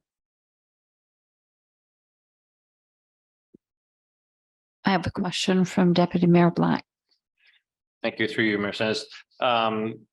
Will we'll be able to see this on the tour? Is it too early? Can we see the space on the tour? We'll check with the contractor, and if we can make that work. Yep. That'd be interesting. I think the incubator idea is fantastic. I think it's hopefully those businesses that are starting up there will stay in the township and employ people in the township. So I think it's a great way to bring them here and get them happy to be in Selwyn Township for sure. And it is just that way that they can progress from their kitchen table, home office, right, and to take that next step in terms of meeting clients and a little bit more professionalism when they meet with the public, for sure. Okay, that's it for facilities. Over into the fire department, and definitely one of our departments that was significantly impacted by supply chain issues and market pricing. As council would see on the schedule, the replacement schedule, we get out into some of our later years, and all of a sudden that reserve goes into a negative number. We know that that's not sustainable. I can assure council that every other year when we've reviewed this, we always looked at the expenses and ensured at the very end that our reserves were in a good spot. definitely what we're running into now with supply chain delays and just escalating prices, which to me are just out of this world. We just haven't had the time to actually rethink those replacement schedules. So rest assured that we're working on that. It doesn't affect the short term of where we're going for the next 5 years or so, but we will be looking at useful life standards, ensuring that we not only meet the standards, but if there is a standard, what is the background on it? Probably the best example of that is with respect to a PPE or bunker gear.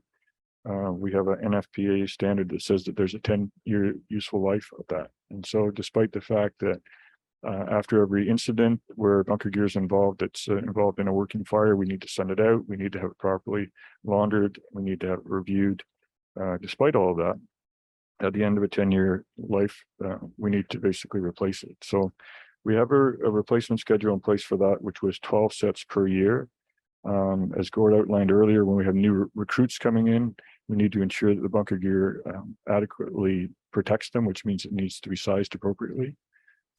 So there's always that requirement that we have not only enough bunker gear, but that the proper fit is there and that it's properly cared for. So the schedule as presented increases the yearly replacement from 12 sets to 15 sets. And I think it's noted on Gord's capital sheet that our order from 2022 is delayed. So the schedule will show 12 units coming in that we have ordered but have yet to receive, and then 15 units for this year coming up.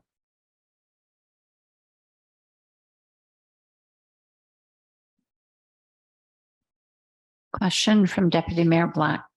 Sorry again, through you, Mayor. So the NFPA standard, you say it was delayed, the order was delayed. How does that impact us from a liability point of view? Is it a standard that says it has to be taken out of service after 10 years, or is it a recommendation that they be replaced at 10 years? What's our liability here? Yeah, so I can definitely let Gord speak to that in a little bit more detail.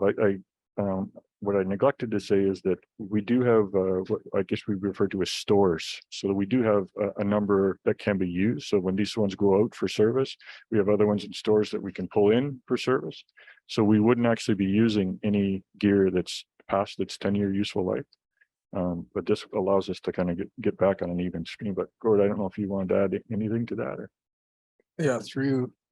So just to give you a little background on.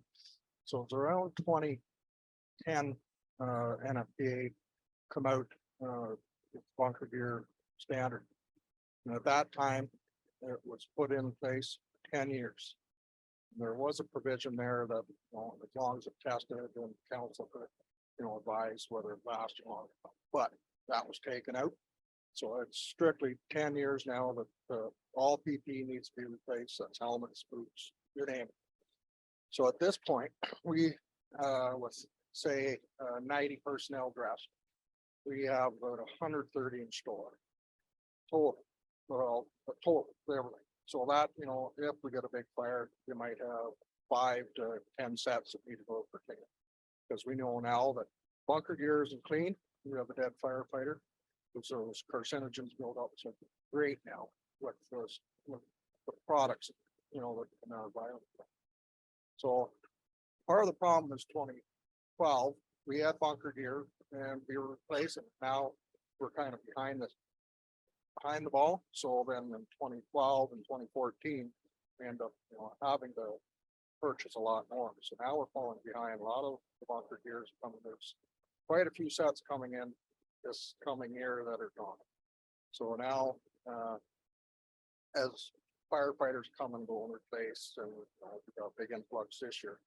We can probably, I haven't talked to Ted for specific last night as we met with the recruits. So probably have enough just to get by.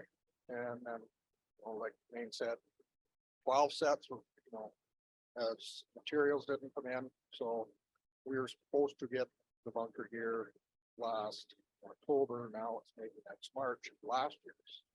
So we've actually went through and we looked at and we looked at another company.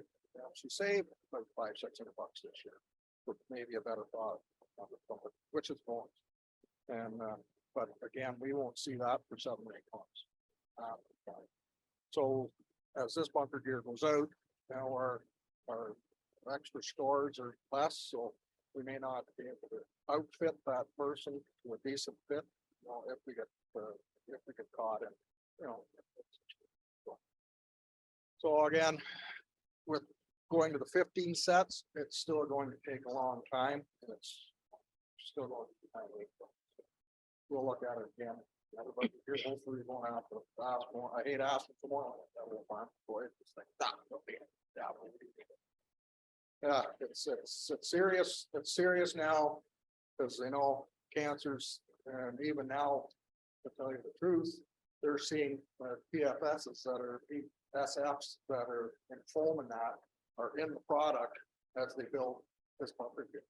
So now it's just like, oh, you shouldn't be wearing the bunker gear. So this come up with a couple weeks ago. So her and Niagara, and I'm thinking like, oh my God, it's just going to happen. So, you know, I get serious at one point. Janice, Just one additional thing, and I know we've talked about this with Gord. There is one other option that could help us out with some short-term issues where you can rent. It's not maybe perfect because again, some of the rentals might not be in the right size, that sort of thing. But there is that option of renting some bunker gear on a short-term basis if we run into shortages for a short period of time. It's not a cheap option, but it's an option. Yeah, so just to be clear, so when the 10-year, these suits are dated, the helmets are dated, when we hit that date, they go out of service.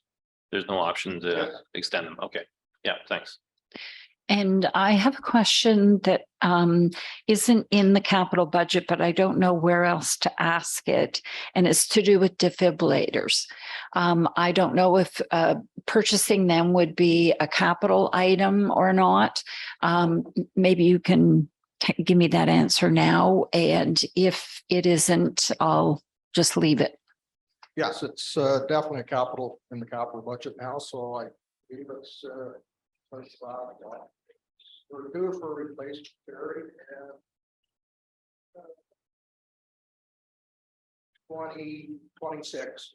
So now there's 2 sets of defibrillators and every fire hall, 1 in the rescue, and then there's 1 in the fire hall, just for the sake that somebody stops in or for our own people. So, yeah. All right. And I wanted to know, are there sufficient out in the community in places like arenas and maybe at our libraries? And if they aren't, I think this is an ideal thing that we could go to our local service clubs and ask if they would donate to help pay for them. As you know, there was a program in place through the county a number of years ago. And it, again, it kind of fell by the wayside. To tell you the truth, I don't know if there's one in the arenas left or not. Wow. Kept up. Is there, right? And who serves it? The county still doing it? We went through a county, still service.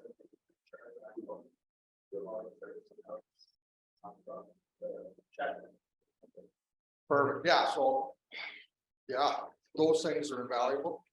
It's already proven itself in the county a few places. So, and as we are getting into an age of the population through the county, and you know, everybody's trying to stay active and everyone else. So I don't see an issue.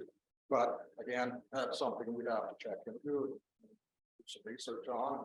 All right, thank you.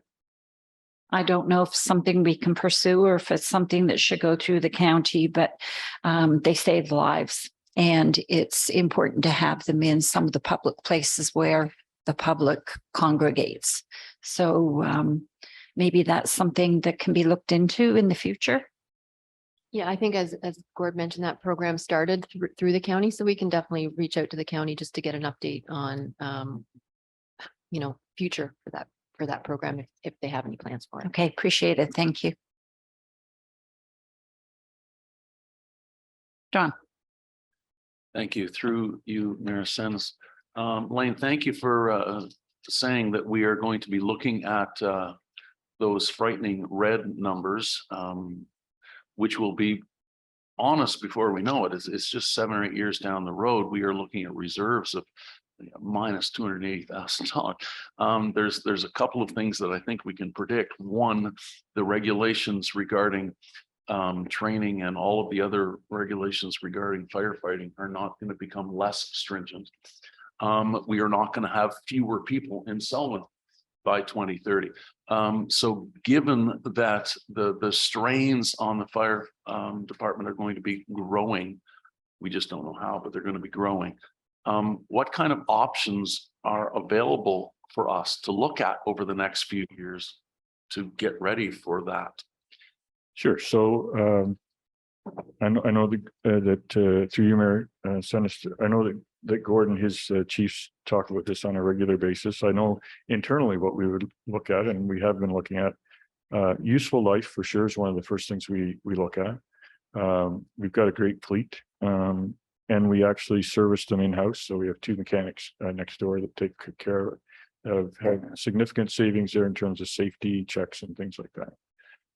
So always looking at that and saying, how can we extend the useful life of the vehicle without sacrificing the functionality of it. Gord has a number of vehicles that we've actually, because of the dollar value that we're looking at, sent away to get body repairs and things like that. May not be something that would typically be looked at in some services, but we've sent it away, ensured that that's the case. So how that impacts capital is that it extends the useful life, but then on the operating side, of course, we have that expenditure there. In terms of, that's just generally useful life. When we look at the tanker and pumpers, we look at our rescues, and we've got kind of 2 models. We have 2 heavy rescues and then 3 lighter rescues. Right. So it's once again taking a look at useful life there. How are they used? And when we look at car 1, car 2, there's always kind of a roll down. So car 1, even though it hits the end of useful life as a primary car for the chief, it would roll down to be car 2. Car 2 would then be used, so it kind of rolls all the way down through. So we maximize the use of those vehicles as we go. So that's kind of, short, quick answer to that. That's the initial thing that we would do. The next is our yearly contribution, because we have projected just annually, we would increase the annual contribution, which is already close to $300,000, increase it by $5,000 a year. Based on the pricing that we're seeing right now, we'd have to take a look at that and say, well, maybe we need to consider a larger transfer to reserves on an annual basis. And then I guess the third is that I would like to think that by the time we get to 2026, maybe some of those prices will right size a little bit. Rick provided a great example of an excavator. Now it's not a fire truck, but individual purchased an excavator. A year later said, yeah, I'm gonna have the same one. And it was an increase of $100,000 for one excavator, right? So you just look at that and think, is that sustainable in the market? And maybe a little naive of me, but I'd like to think that there's going to be a right sizing of prices at some point in time. But all of those things will be reviewed before it comes back to council. Okay, thank you. Deputy Mayor Black. Through you, Mayor Sennis, again, this department is one of the capital intensive departments in the township. So I appreciate you looking at all those options moving forward. Just one question around replacement of the larger vehicles. Do we typically just replace chassis and move equipment over, or do we buy a whole new fire engine, or what's the typical thought there, Chief? Through Mayor Senator, at this point, we have, by the time we get around to 25 years, as you know, things are built now not to last. And if they do last, you can't get parts for them unless they're made, not OEC, but, other companies. And that's what we were running into all the time, even with the truck that's now 15 years old, it's getting replacement parts. That's just doorknobs. So it's ridiculous. So when we do go to replace, and it's about, 25 years, everything now is plastic in the back, the tank and everything else, but it's like everything else, our tanks that were steel or aluminum, they start to break down and then it's getting costly. Again, I'm not sure, like we had fair damage to one of the plow trucks. Maybe it's fixable, maybe it's not. And, you got to look at replace that chassis and put that old body on and that old pump. How long's that going to last before there's another 150, 200,000? So. Yeah, the problem is now, every fire department, I think every roads department are 2 and 3 years out getting a vehicle if you start to order now. So like we're due in 2025. In order to get that by 2026, we almost have to look at purchasing that chassis now, because it's 2 years for all fire right now, just for a commercial chassis like we use is 2 years, let alone the body is another year, year and a half out. And it's manufacturing going to change. I'm not sure. None of us know kind of that. Maybe Ron, you follow up pretty close in that. So, but it's difficult. And just for instance, Trent Lakes, it's taken them 3 years. They're getting a tanker in, much the same as ours, 640,000. My job, he said that it was first 450 and as things went on the last 3 years. It just ramped. It's ridiculous. So I'm hoping prices come down. They have to. And that's for all of us, just again, personal vehicles. Like, whew. So, Councillor Henry.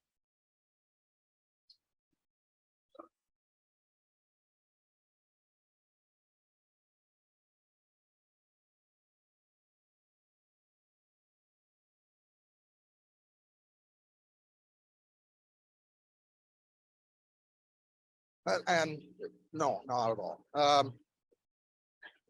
Again, we wash regularly, especially after any incidents major.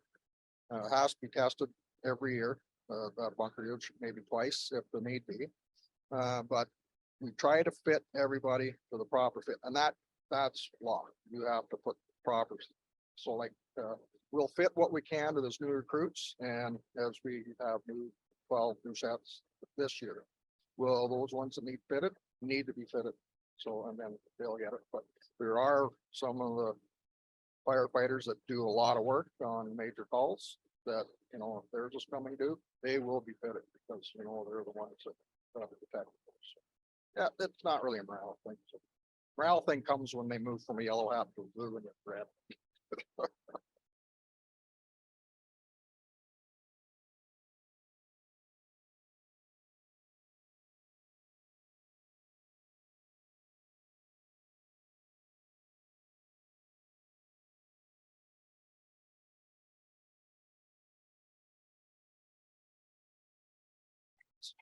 Sorry, Brian, just. He was asking, do we have ladder trucks to accommodate the taller buildings? At this point, no. So, the give and take here is if we go to 4 floors, it has to be sprinkled. And as far as, Howie and I are concerned, and Howie, he's passionate, his passion, again, to fire prevention and education. And, even as we move in, sprinkler over, but, if it's sprinklered, fire in this room here and it's sprinkled properly, fire's usually out before we get there. So it saves lives, it saves the building.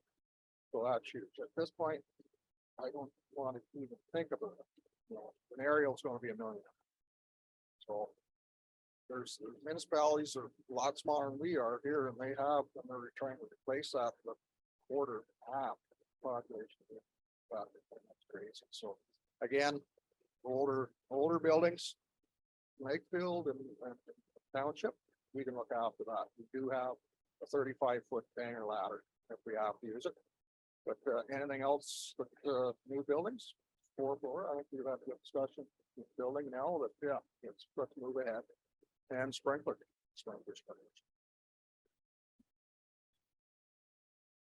So I did just want to clarify, we don't have any ladder trucks, so it is ladders that are used to access fire buildings.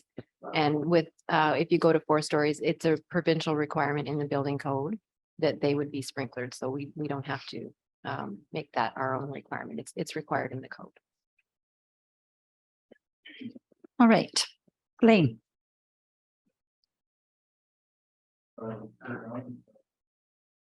Over into the building equipment. we're continuing to build on the success of implementation of Cloud Permit and Bluebeam, which is an online or a digital plan software. And rolling those efficiencies out into the field. So we've proposed two units that the building inspectors would use out in the field.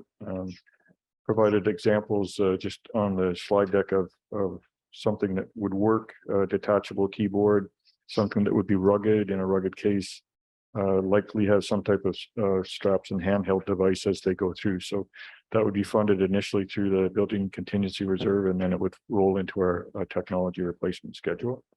So that's just the next step there in terms of efficiencies and efficiency improvements in the building department. Over into the inspection equipment, specifically to vehicles. Of course, this is a climate change initiative that's been in our plan for a number of years in terms of reducing greenhouse gas emissions. We have a successful pilot, and we are utilizing one hybrid right now in the department. In 2022, we, as per the plan, we went out to select a electric vehicle only option, but based on supply chain impacts, delivery requirements and things like that, we weren't able to secure one at that time.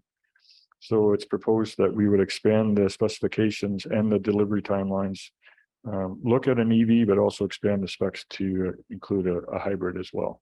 And we're still seeing significant savings in terms of expenses that way. So that's the approach that we would propose we take in 2023. I have a question, Deputy Mayor Blatt.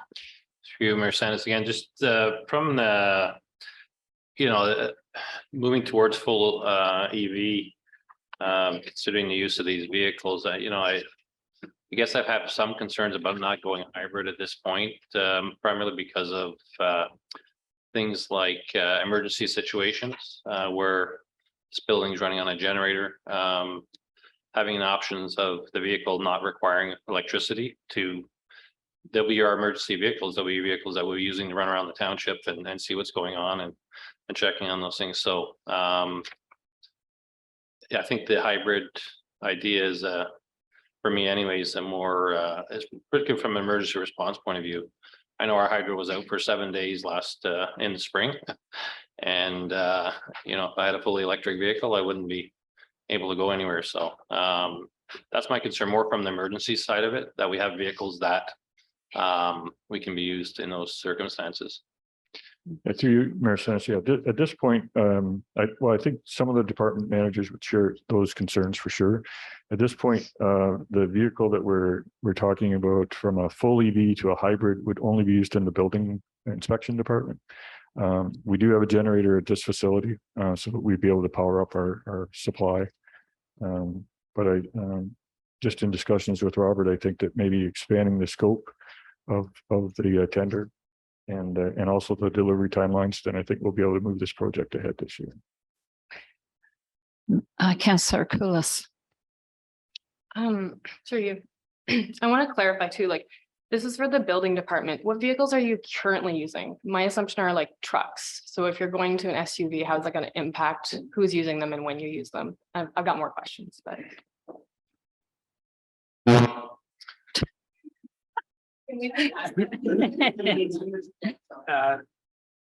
Through you, Madam Mayor, we currently have our plug-in hybrid SUV, which is an all-wheel drive vehicle.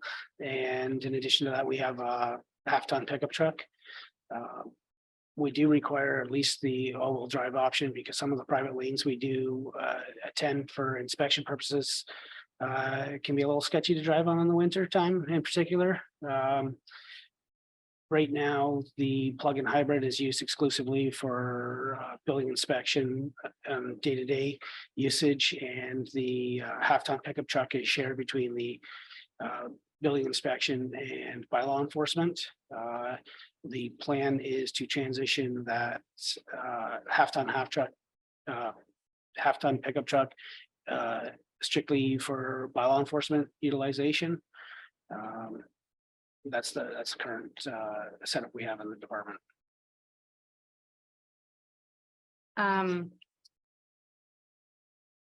So like, I'm in the process of buying another vehicle, so I have all these questions that align with this.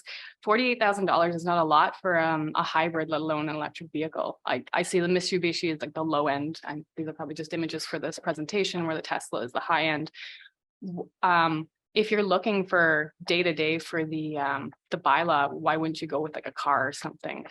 Does that play to the back roads or safety or carrying equipment? I'm just wondering, there's just not enough detail here for me to know what kind of vehicle exactly you're going for. Because the SUV and $48,000, just, I don't think it's going to be enough for what you really want it to do in the long term.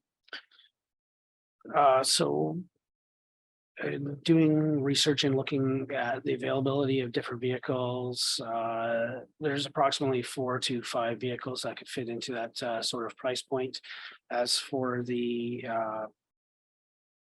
by law enforcement, the pickup truck, that's what we previously had been utilizing in those roles. That pickup truck is a 2016 truck, and it's due for replacement on our schedule in 2026, and that will be reevaluated for utilization and use at that approaching that point. And I guess probably my last question, because you are answering a lot of my questions in my head right now.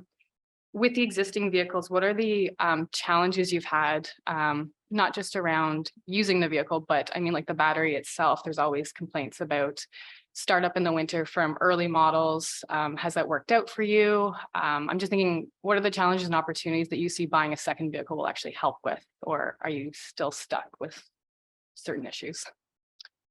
So our plug-in hybrid has a rated capacity to run on full EV for about 40 kilometers of usage. We probably see a drop to about 35 kilometer range in the wintertime due to using the heating system in the vehicle and I guess the potential effects of our climate. That still on an average day would encompass somewhere between probably 50 to 75% of our driving range on those days. I mean, obviously, some days when we have further out inspections, we can drive quite a bit more than that. But typical daily use, we are seeing somewhere in that 50 to 75% utilization on the EV portion of the vehicle.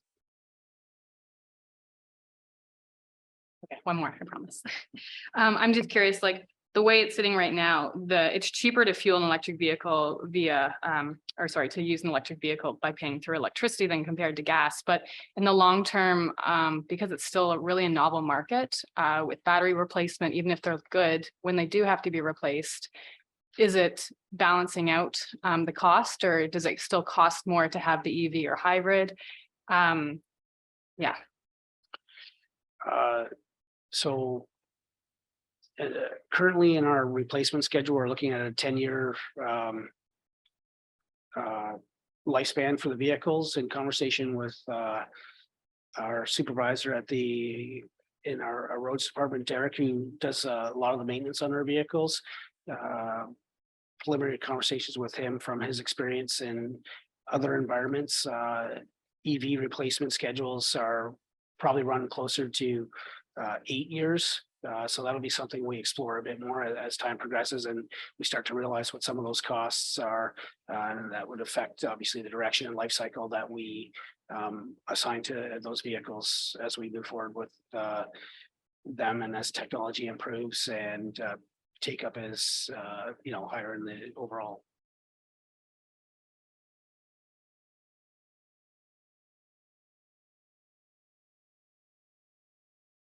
Right, Lane. Okay, switching over to roads now. Just as a general statement, our road network in terms of construction is completed in one of two ways. We have a good roads crew, and in terms of the size of our roads crew, it makes sense that we do in-house work on our rural roads. So pretty much anything that of a rural nature, it's our roads crew that's working on it. In terms of the equipment, it definitely maximizes the use of the fleet. So that you don't see too many of our trucks sitting in the summertime. They're out doing not only road maintenance but road construction.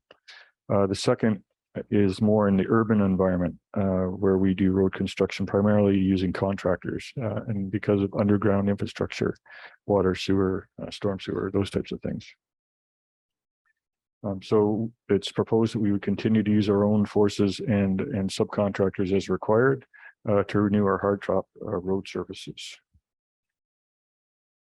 Another process that we've used in recent years, I think the last 4 or 5 years, is the application of microsurfacing to asphalt roads, and Rick and Shuey are considering expanding that to some of our tar and chip roads as well.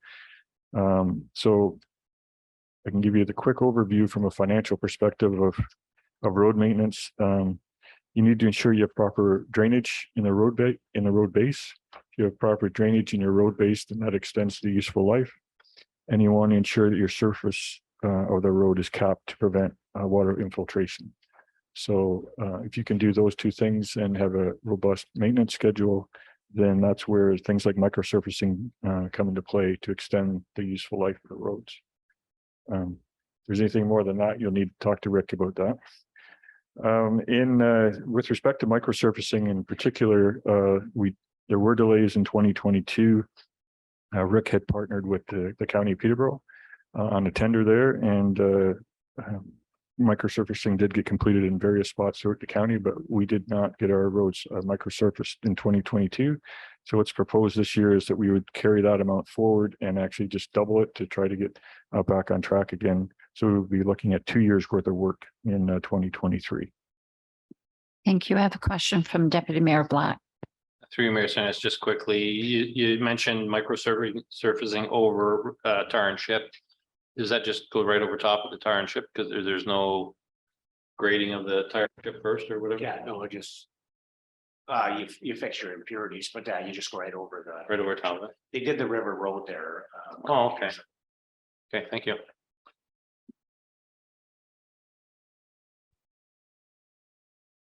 Carrying on construction, a few more slides on that, what's proposed this year. We were successful with a grant on Strickland Street, not only for the road, but primarily for water replacement. There's also a tie in there with the water treatment plant as well. And so that grant would be a multi-year grant.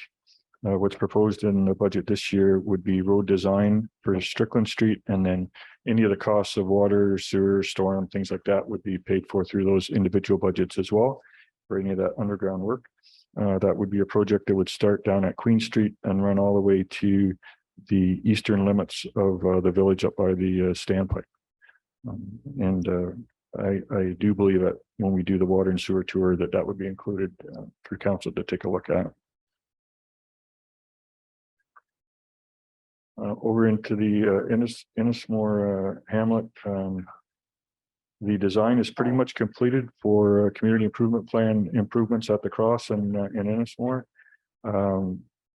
Tender work likely later in 2023 with construction in 2024. And then when we take a look at those construction estimates, we'll see the approach that we'll take in 2024. We definitely have the county on board for some partnering there, because the main road down through Ennismore, Ennis, and then Tara Road heading north are county roads. So anything to do there, the county's definitely on side with. We're looking at more like more improvements under the CIP, sidewalks, streetscape amenities, things like that in that area.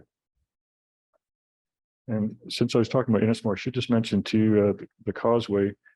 We did include funding for the causeway in our 2022 budget. So at this point, we have provided the lion's share of our funding that we've committed to on the causeway, about $170,000. We were invoiced, and that should be paid by the end of this month.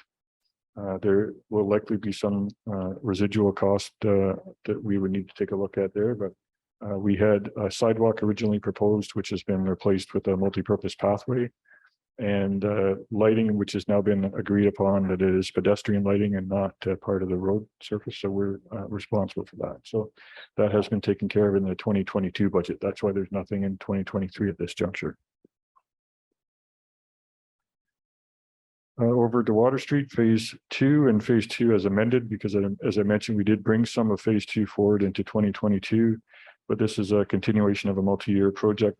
Or multiple funding sources here. Once again, water, sewer, storm, grant, the community capacity rebuilding fund, possibly OC funding as well. So it isn't all coming from reserve, definitely multiple sources of revenue there. Yeah, I guess it's just kind of carrying on, and the limits of construction will be where it left off. So in around Reed Street and up to the bridge.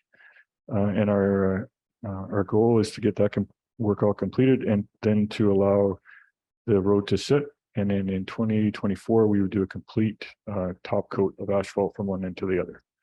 So that allows for any settling, any pavement cuts, any depressions to be filled in, anything like that. So at the very end of the project in 2024, we should have a smooth surface from one end to the other.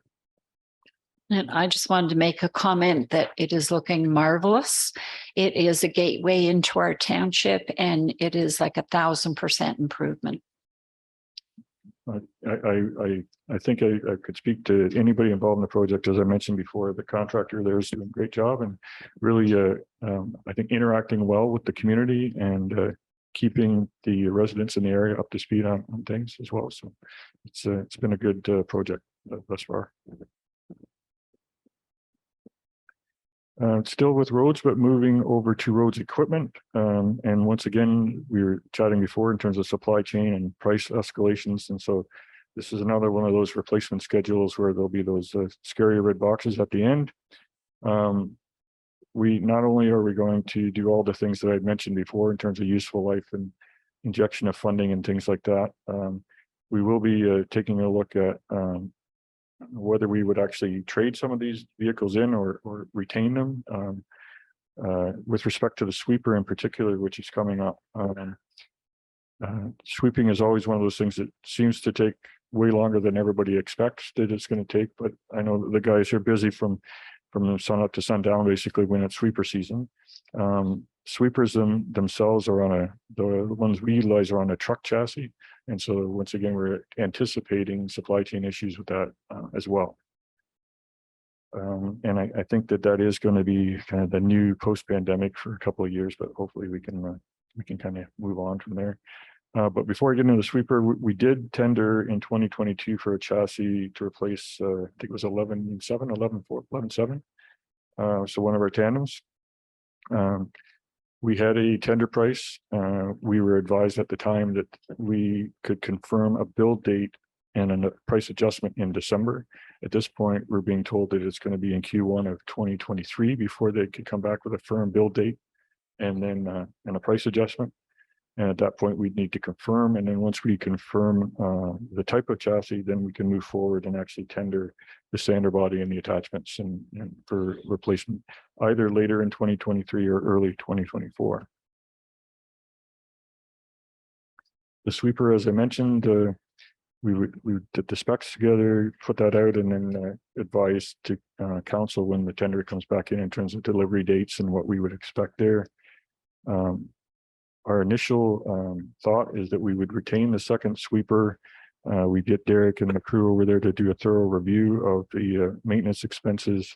We have been approached by the County of Peterborough to do some sweeping for them, and especially in the urban areas.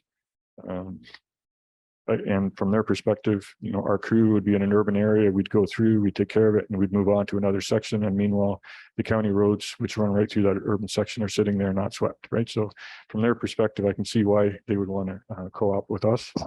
From our perspective, maybe having that second sweeper and some type of contract for service with the county may make sense. And we can also get through our sweeping that much quicker as well. I think it was last year, we actually had contracted for a sweeper as well, and as at our own. Yes, it would be 2021 that we did that, and managed to get through the sweeping season a lot better, and then we can get at the roads and roads maintenance. We do have an excavator on the replacement schedule as well, and strangely enough, excavators and that type of equipment is not experiencing the same supply chain issues. definitely price escalations, but because it's not on a truck chassis, they're still able to provide those relatively within a calendar year for that time. So we'd get that together and go out for a tender as well for replacement. When I mentioned going out to tender, any of these ones that I haven't already mentioned to council, if we're going out to tender, we do need to bring that tender document back to council for final approval. And when that comes back, Rick, or in this case, Rick's replacement in the future, will bring a report back, and we would have discussions about financial impact and things like that at that time. So that's roads and roads equipment. Over into Department 33, which is our landfill site and also captures waste diversion expenses.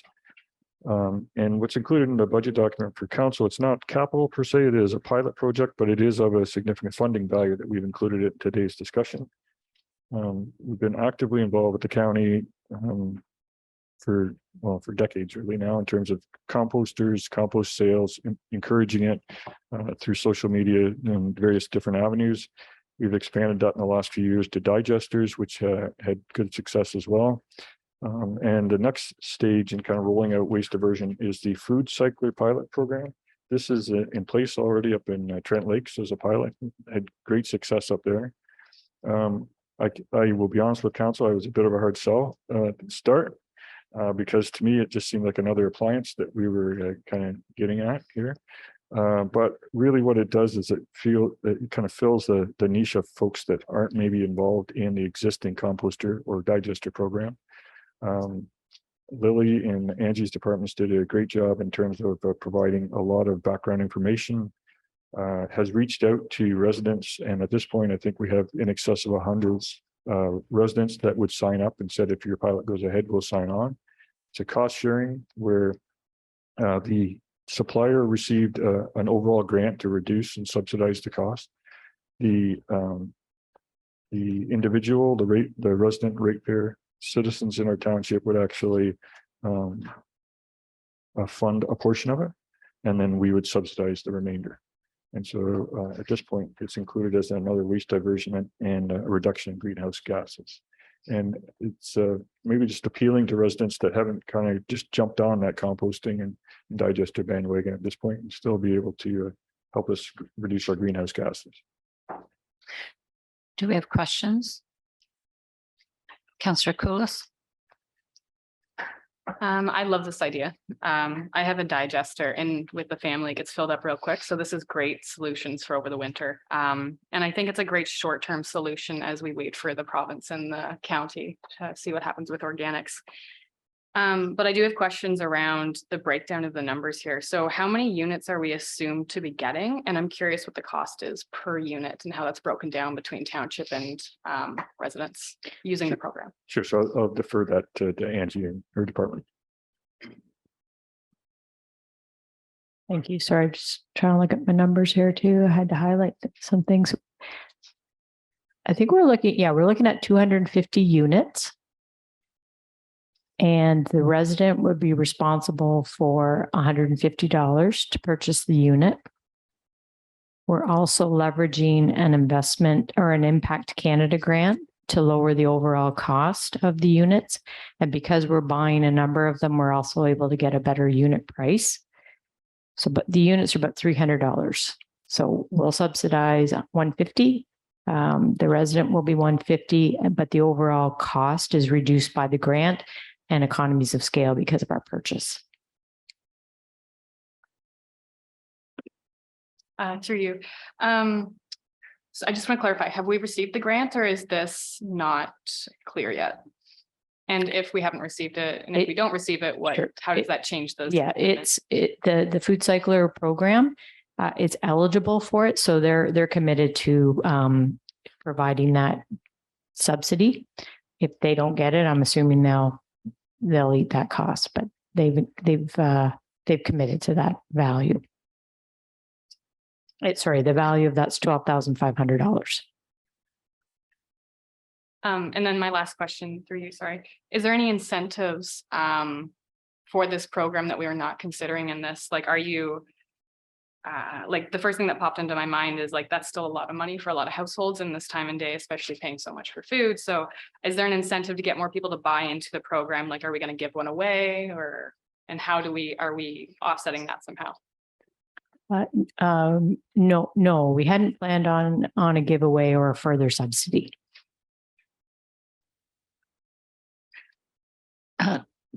Deputy Mayor Black. Just to clarify again, so the resident will pay $150, the township will pay $150, the grant covers in another $50 per unit. Right, so our cost on the unit is $350. Oh, sorry. Yes, you're right. Pardon me. Yeah. Yes, So the township's portion is $150 per unit. correct. Okay. 150. Yeah. So 37,500.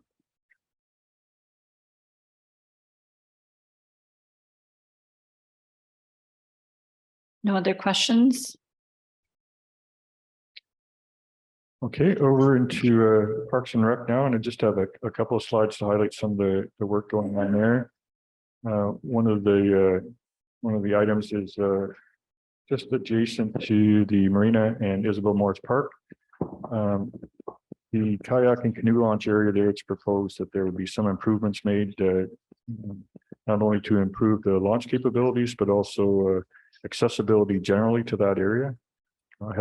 There have been some concerns presented by the community in terms of making that a better space to put kayaks and canoes in. So that's outlined in the program.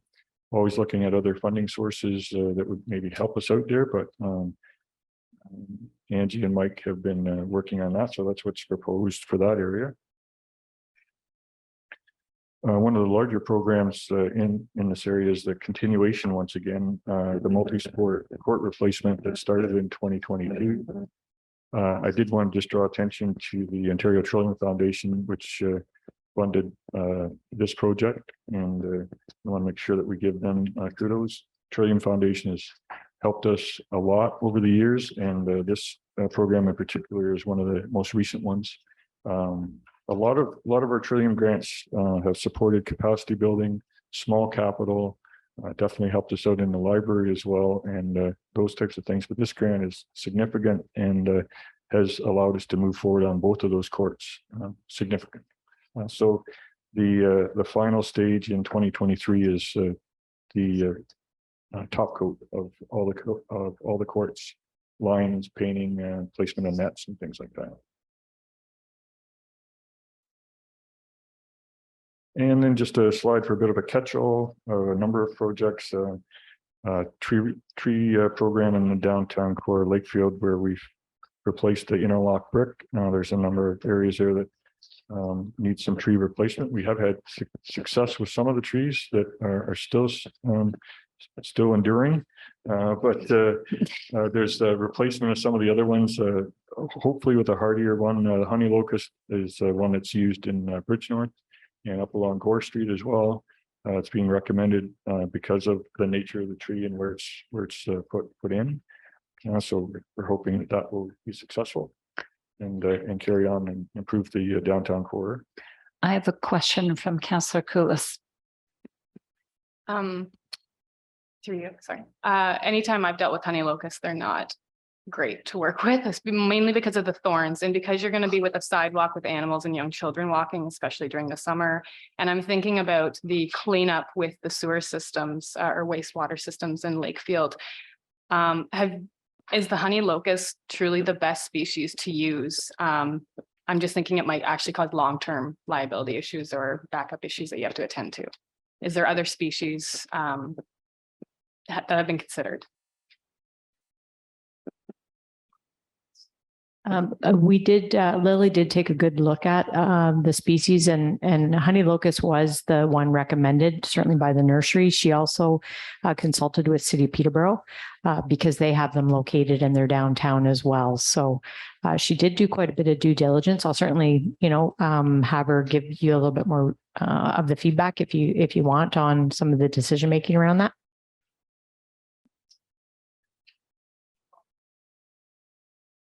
Through you. I'm curious to, thank you for we'll connect with that.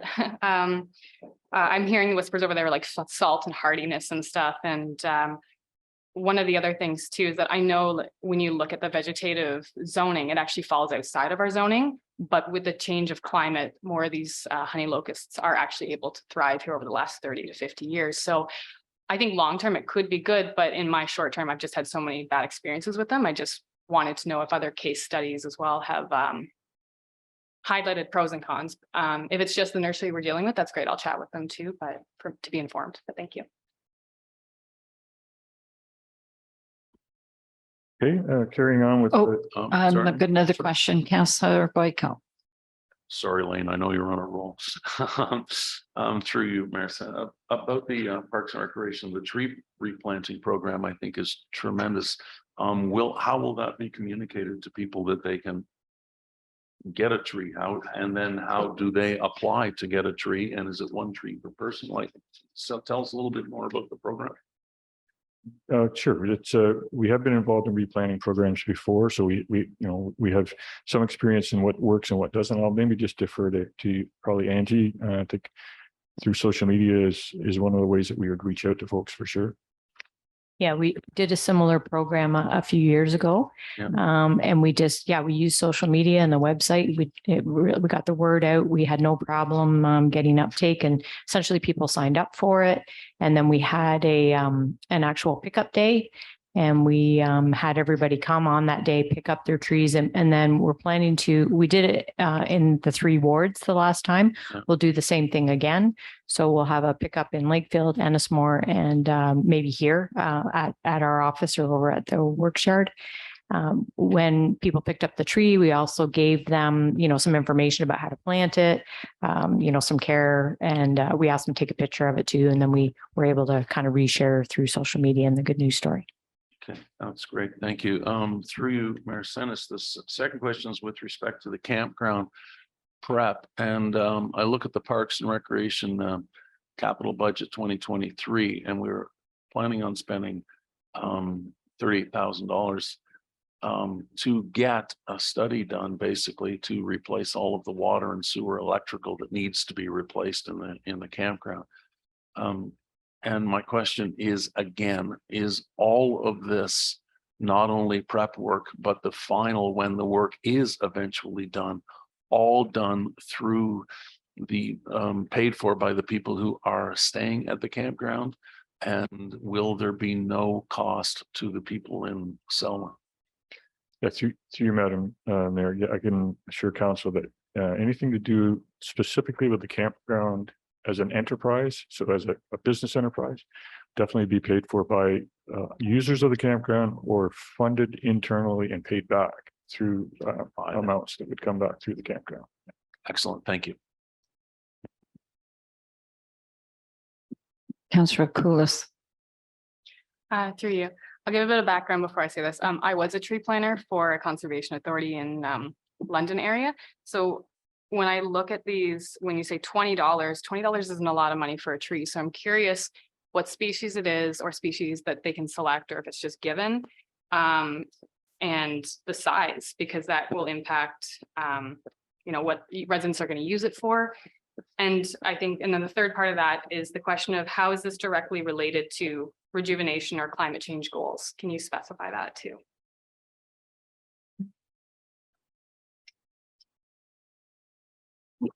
I can certainly provide some of the specs on the trees. Again, Lily did all the research on that. I don't have it right handy, but we can provide all that. And then we can extrapolate out based on the number of trees that would be planted, sort of the capture for greenhouse gases from the number of trees that would be planted.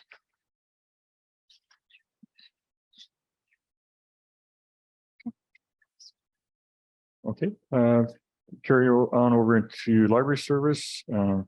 This council was advised in orientation in the library, even though we look at library service as another department of the municipality, it is under the purview of the board and Library Services Act. So I can assure council that Sarah and I went to the ad hoc committee at the library board, and then it was subsequently endorsed by the library board in terms of the investments which are outlined.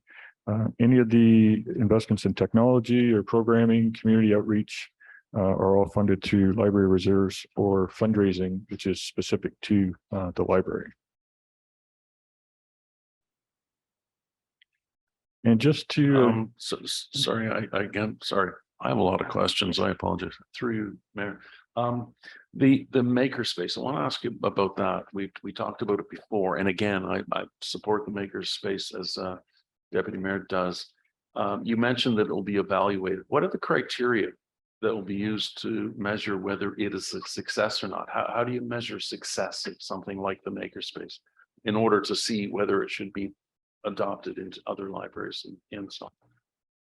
I think it will be really based on the usage, in terms of the equipment that people are asking for and booking appointments for. So if we were to carry it over to another branch in the future, I think, yeah, we would look at the equipment that people are using the most and consider implementing those in the spaces, as well as we've been experimenting with a lot of different workshops. So even just on how the equipment works or more social ones, just to see kind of, we're just trying to get a feel for what people, really, so Right. we'll be evaluating it on multiple levels. Okay, if I could ask a follow-up through you, Ms. Mayor.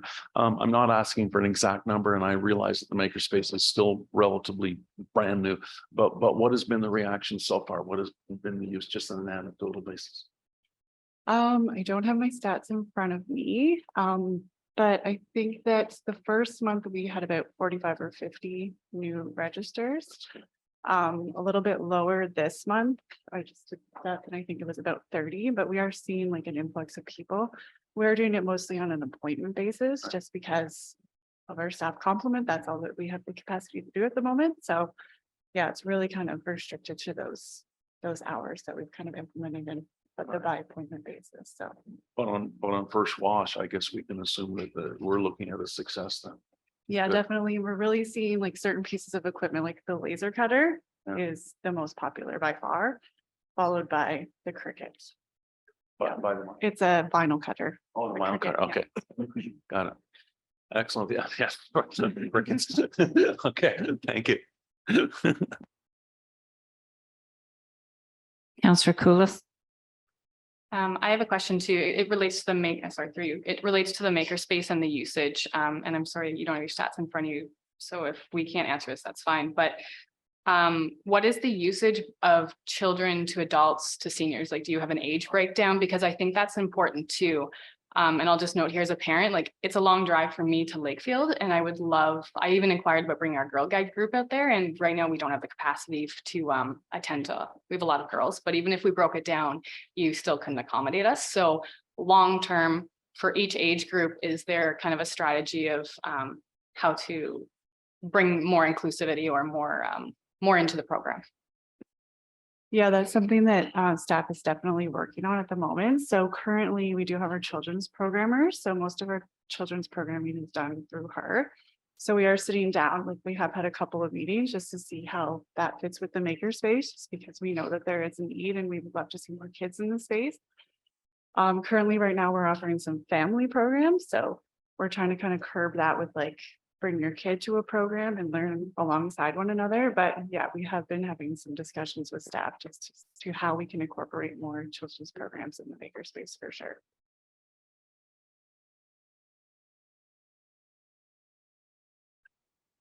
okay, and just, I do have another slide here on the studies, but I just wanted to pull up the capital budget in a pie chart form. Just as a visual, obviously roads equipment are the large components. Fire would typically be on there, but we don't actually have the replacement in this one. But when you see roads equipment, and then on general government, a large section of that is actually our facility renewal at the chamber building. So that's the capital budget in a pie chart form. Sorry, Madam Mayor, Lane, could you just tell us the colors? I'm finding it impossible to read either on here or on there. Oh, Just sure. tell us what colors you were. Yeah, so I don't have my glasses on either. But I can just point out that the largest pie to the bottom left is blue and it's roads. The one above it is roads equipment. And then the one to the far side right is general government facilities. But definitely I can provide that. And it would be linked, I think, to on our website eventually. Yeah, so it's, sorry about that. I know it's definitely small, very small font.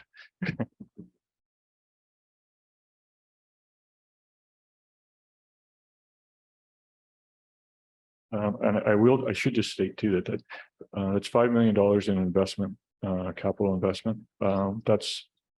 It's higher than normal because it's a number of the projects are multi-year budgets.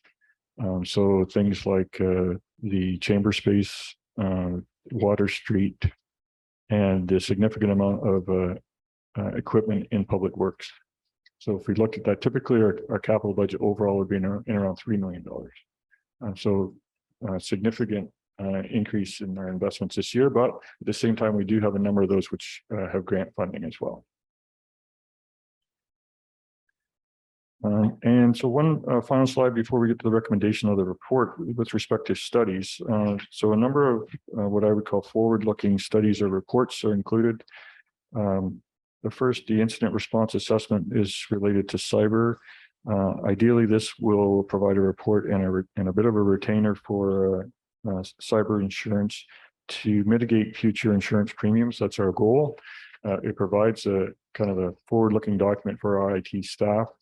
The retainer aspect allows us at the very end of the year, assuming that we haven't had any incidents, that we can actually use that retainer. So there's a number of hours that we can actually utilize to move our plans forward. And then, yeah, our goal hopefully is the insurance premiums will be mitigated. Cyber insurance in particular, it didn't really exist as a standalone a few years ago. It was just kind of included in errors and omissions and admin. Then as it became more prevalent out in the world, cyber insurance became an issue for municipalities, and that price has escalated significantly in the last few years. There's a number of municipalities that are even having a hard time getting cyber insurance. So we're fortunate that we have cyber insurance as of the last renewal. We haven't got our new renewal yet, so we'll just kind of stay tuned on that. Before I go to Deputy Mayor Black, Westmount, a township in Quebec, had a cyber attack. They're about the same size as we are. And I haven't heard how they've dealt with that, but it's a scary proposition, and this is money well spent. Deputy Mayor Black. Thank you, through the Mayor Senes. So the cybersecurity assessment, is that going to provide the township with a certificate? I know another organization I'm involved in, we just went through that process to gain a certificate at a level which I think insurance companies would be looking at. It talks about authentication, double authentication of certain access, those sorts of things. Is that we're going to get a certificate of some sort to say we're at a high level? Short answer is I'm not sure about that. Okay. I do know that in our discussions with our insurance carrier before, they were pleased with where we were, and this was kind of the next step in our process. But I can definitely inquire and get back to council on that for sure. Yeah, the other organization, sorry, follow up. We had students from Sir Sanford in their program help us with an analysis of how we're doing, and then how outside organizations access our system. And then I think it was some stuff through MicroAge that we have some sort of certificate that gives us, we're at a certain level of security from an insurance point of view. They asked us for that.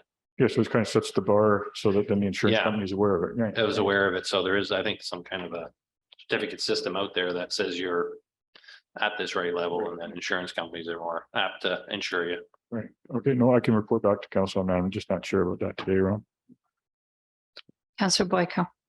Again, thank everyone in the room for their patience as I try to educate myself. But the fundraising strategy, Lane, is that the seeking of possible grants? Is that what that is about?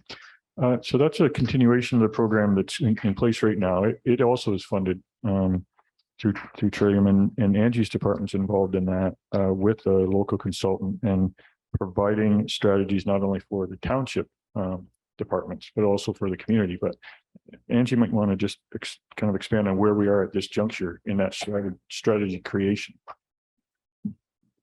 Yeah, so, sorry. We're working with a local firm, Strexer Harrop. I think many of you probably know Tanya and Adrian.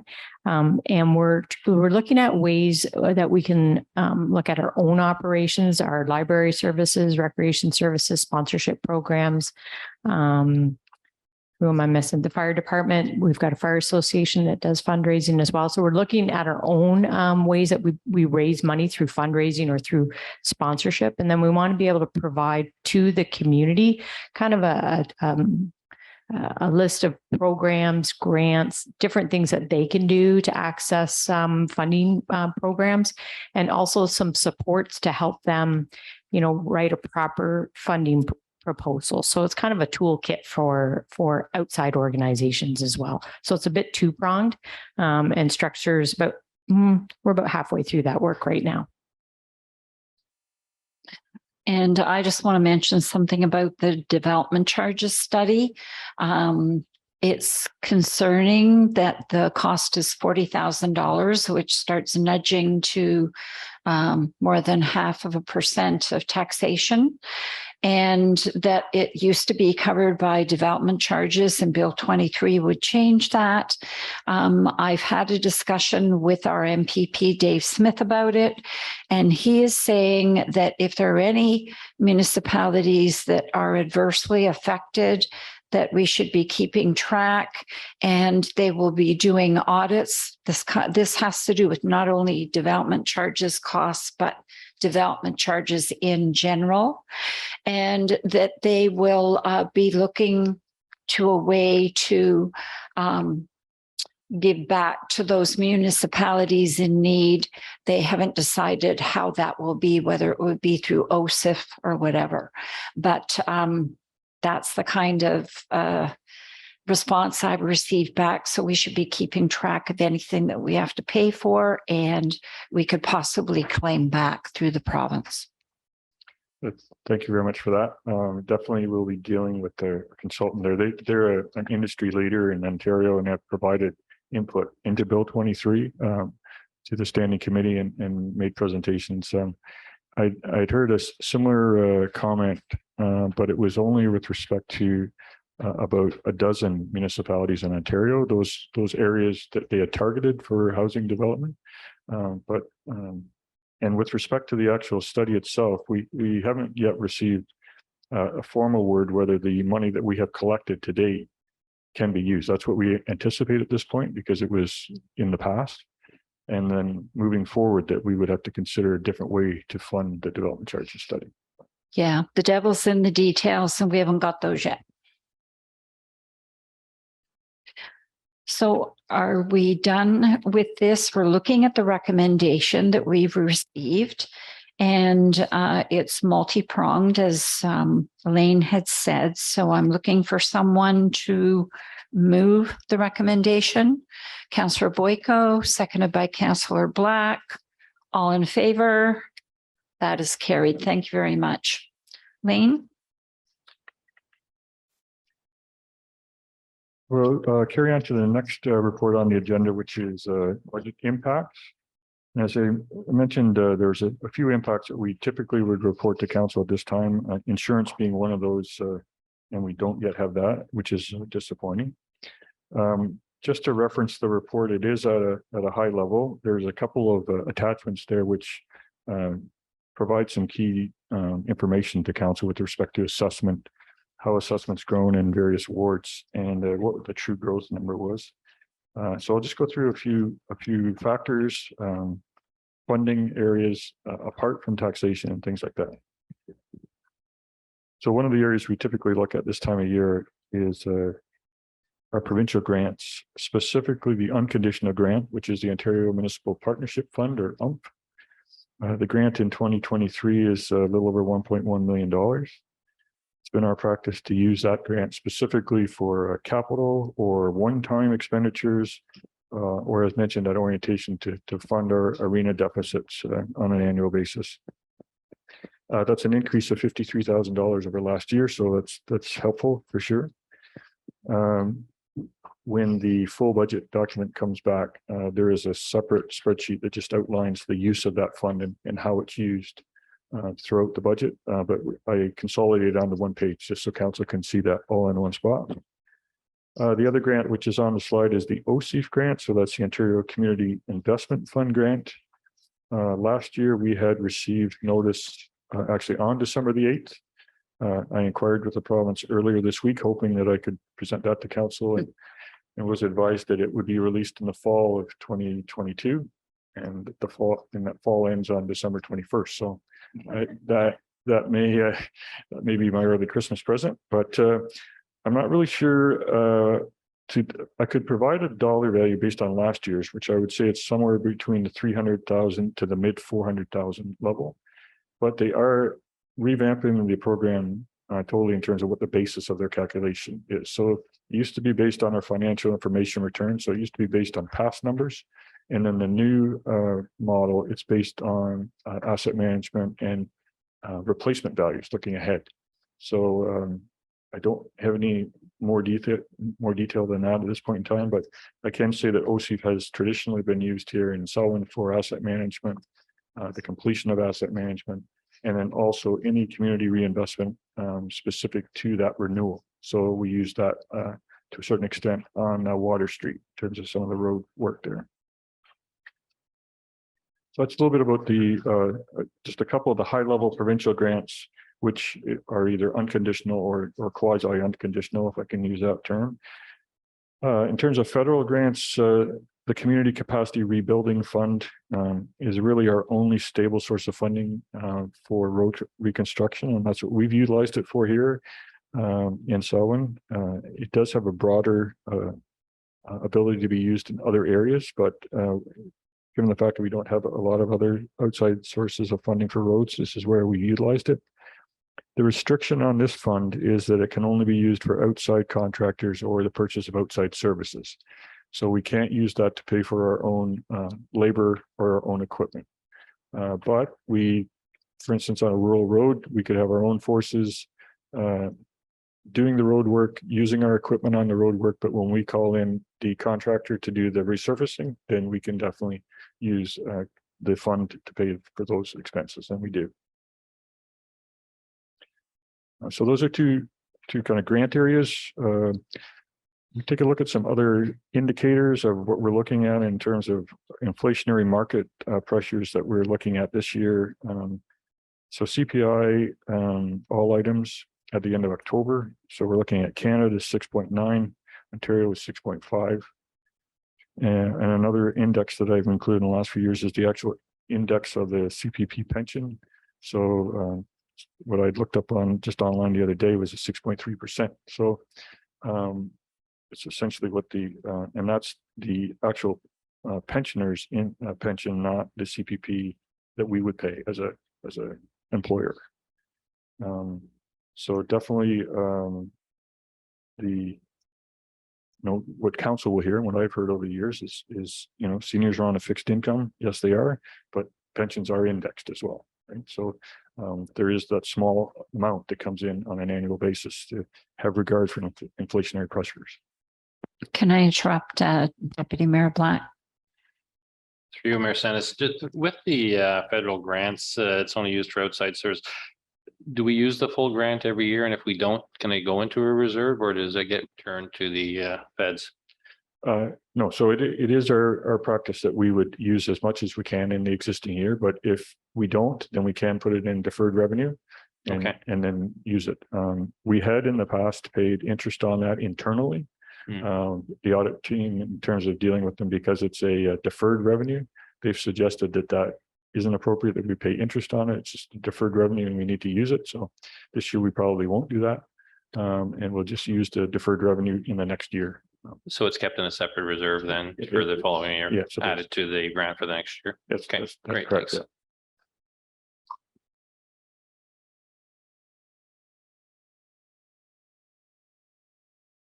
Yeah. Okay, just to move on from some of those other outside factors or indicators to assessment.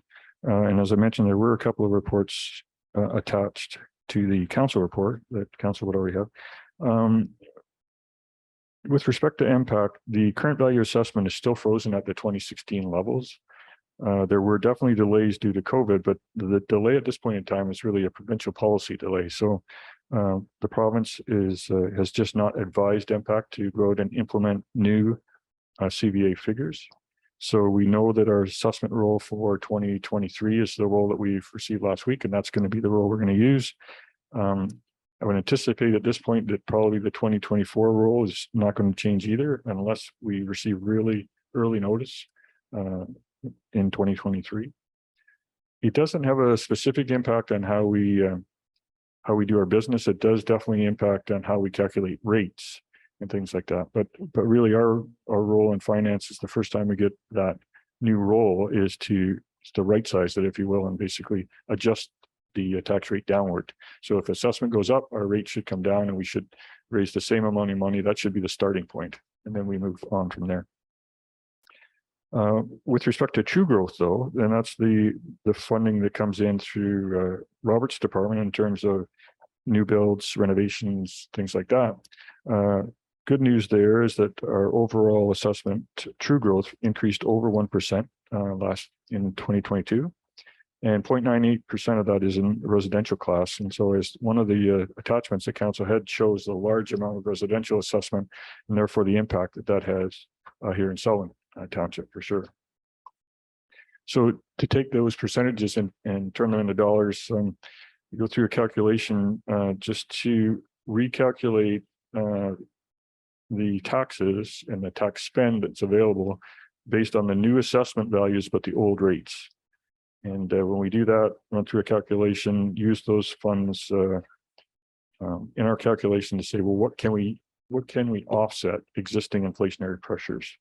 The number this year is around $118,000. So all things being equal, we know that we can raise $118,000 more at this point in time, just based on those new builds and renovations. The other factor as well is that does net out any reductions in taxation. So if somebody was successful through a request for reconsideration or an assessment appeal or something like that, those have already been taken into account in that number as well. So there isn't going to be an additional negative impact. So that's and from a financial perspective, that's a good number. We haven't seen that number in the last number of years. As an example, last year's growth number was 0.68% instead of 0.98. And it was just, I think, at that point, a bit of a lag in getting those impact numbers onto the roll and back to us. I have another question, Deputy Mayor Black.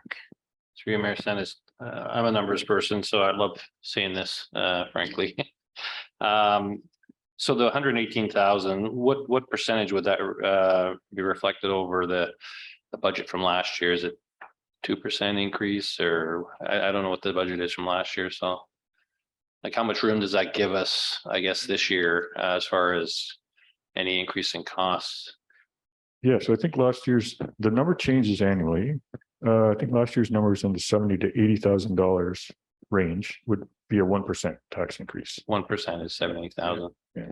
So this is about a 1.5% growth in our and then the revenue other side. The other component there is that area rate throws the percentages off a little bit because there's two different area rates, right? But yeah, it would be in excess of 1% that allows us to incorporate without. Well, that's good news moving forward. And I was pleased that you explained the impact being at 2016 really isn't relevant whether it's new or not. It's math. Yeah. It's just the tax rate just goes down if that assessment goes up. So it's not an impact really. That's right. And where it does walk away from a customer service perspective, we used to very clearly be able to say when CVA first came in, current value assessment first came in, we could say to customers, well, if you put your house up for sale, would you be happy with that number? And the majority of people said, well, I hope I get more than that. So right off the bat, you can kind of say to somebody, well, okay, then that means they at least did something to bring up the current value assessment to close to what the number before current value assessment meant nothing to anybody, right? The concern now is that with the 2016 value that we're now getting too far away again, right? That it doesn't really have a lot of relevance to the typical person. Yeah, the only relative part of that is that homes are comparably to each other as opposed to as long as they all rise up at the same amounts based on what their value is today versus tomorrow, it doesn't really matter. If there's too much variation in that, that's when you're going to get issues with people asking for a review. Yeah, so you try to look at what they call a homogeneous neighborhood, those types of things, right? You say, look at your neighbors, look at similar homes, you know, and they can look at that on the assessment roll or through About My Property. That very transparent, I will say Impact's got very transparent with those numbers, and they're available to anybody who wants to take the time and effort to look at them. Lane, I have a question with regards to MPAC. How up to date are they with our new builds? Are we still waiting on the final assessment to come through on a number of homes? They know the areas of our township where they need to be active, and so and they are. We have a great relationship with our local contact, and so we meet periodically, definitely quarterly. But she's in contact with myself and my staff more than that. And as we get closer to the assessment roll return at the end of the year, then we definitely were. We just had a review on the third quarter, pointed out some areas of the municipality where, you know, we wanted to ensure that they were there and looking at it and trying to close those developments out. So there's always going to be a time lag, and based on when we bill as well. So we have to bill based on the year end roll. And we typically don't bill any new assessment until after that a final tax bill goes out in June. So even though, you know, a house could be completed, there's going to be that time lag that comes in, but rest assured that is going to be billed, and we let the customers know that. We're very clear on the notices that we provide, and that we could go back 2 years in terms of the amount that could be back billed as well, right? So we try to communicate that as best as we can, and Impact is, I think they're doing a great job. We definitely have had some lags in the past, and relationships weren't always great, but I can say personally here and in Selwyn, we have a great relationship with Impact. Okay, but there's still some in the queue to come forward? Yeah, there is, but I would say there always is going to be. There's always going to be a 3 to 6 months lag, 6 month lag, and that type of thing. All right, thanks. So some other impacts that we're grappling with as we bring the budget back to council in January. Human resource impacts, of course, we're a service business, right? So it's no surprise that HR has a big component of what we do. Our cost of living adjustment for 2023, 3%. We have a number of staffing costs which are phased in over multiple years, and so typically we wouldn't impact a budget for, say, a new hire all in 1 year. We phase that in. There'd be maybe a mid-year hire, those types of things. So across these departments, planning, law enforcement, corporate services, finance, fire, all of those areas will have some type of phase in of the staffing complement that we need to deal with in 2023. The work plans, which we've outlined earlier in today's meeting, and all those internal resource commitments. Got some management team succession that will be taking place this year and into some of the future years. And then we still have some service delivery review recommendations. Probably the biggest one is in the area of water and sewer, but that will impact internal resources in terms of Janice's time, my time, Adam's time, that type of thing as well. So human resources is definitely a big component in our budget. Other outside impacts, insurance premiums, and the number, our premium for 2022, just to give council an idea, our total premium that we pay is over $640,000.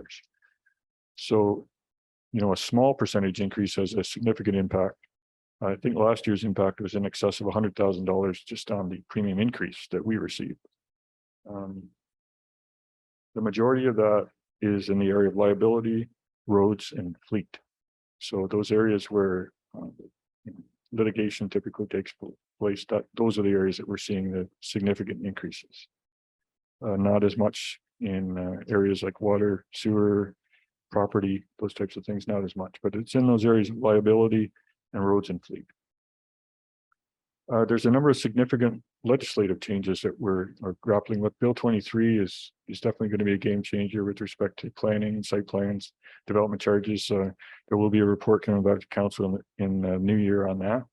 And I think as the mayor outlined, the devil's in the details. So we'll be able to provide that high level report and say, this is what we're looking at right now. But then as that rolls out, Council can rest assured that our associations, our provincial associations are very much actively engaged in that. So the planning association, municipal finance officers, they're definitely doing a lot of hard slugging on that and providing that information back to us.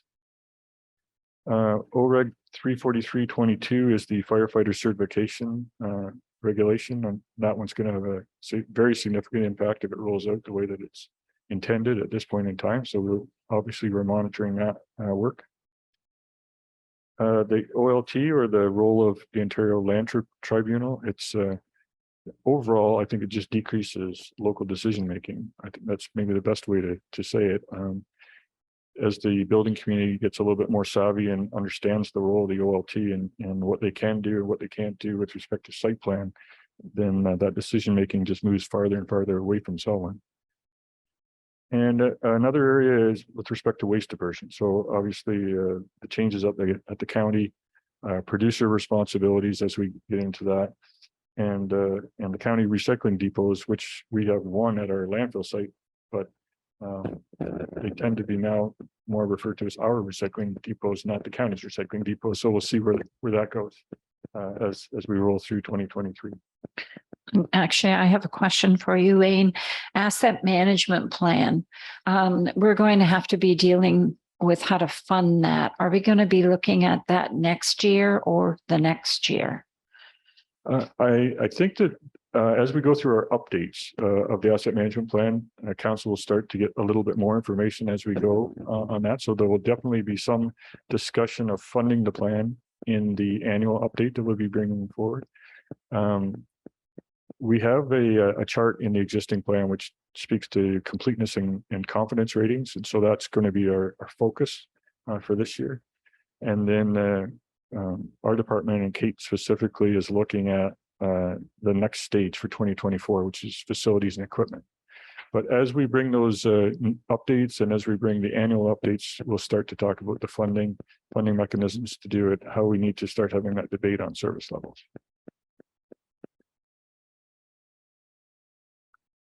And to just step away from impacts and our budget specifically, Autonomy Conservation has provided an update on their budget. So the increase over 2022 is fairly small, but it's in terms of their number, it's 1.9%. We have always treated that as an external levy here in Selwyn. So it's very clear on the tax bill that that's going to ORCA. It's our requirement that we collect it, but that's an ORCA tax rate.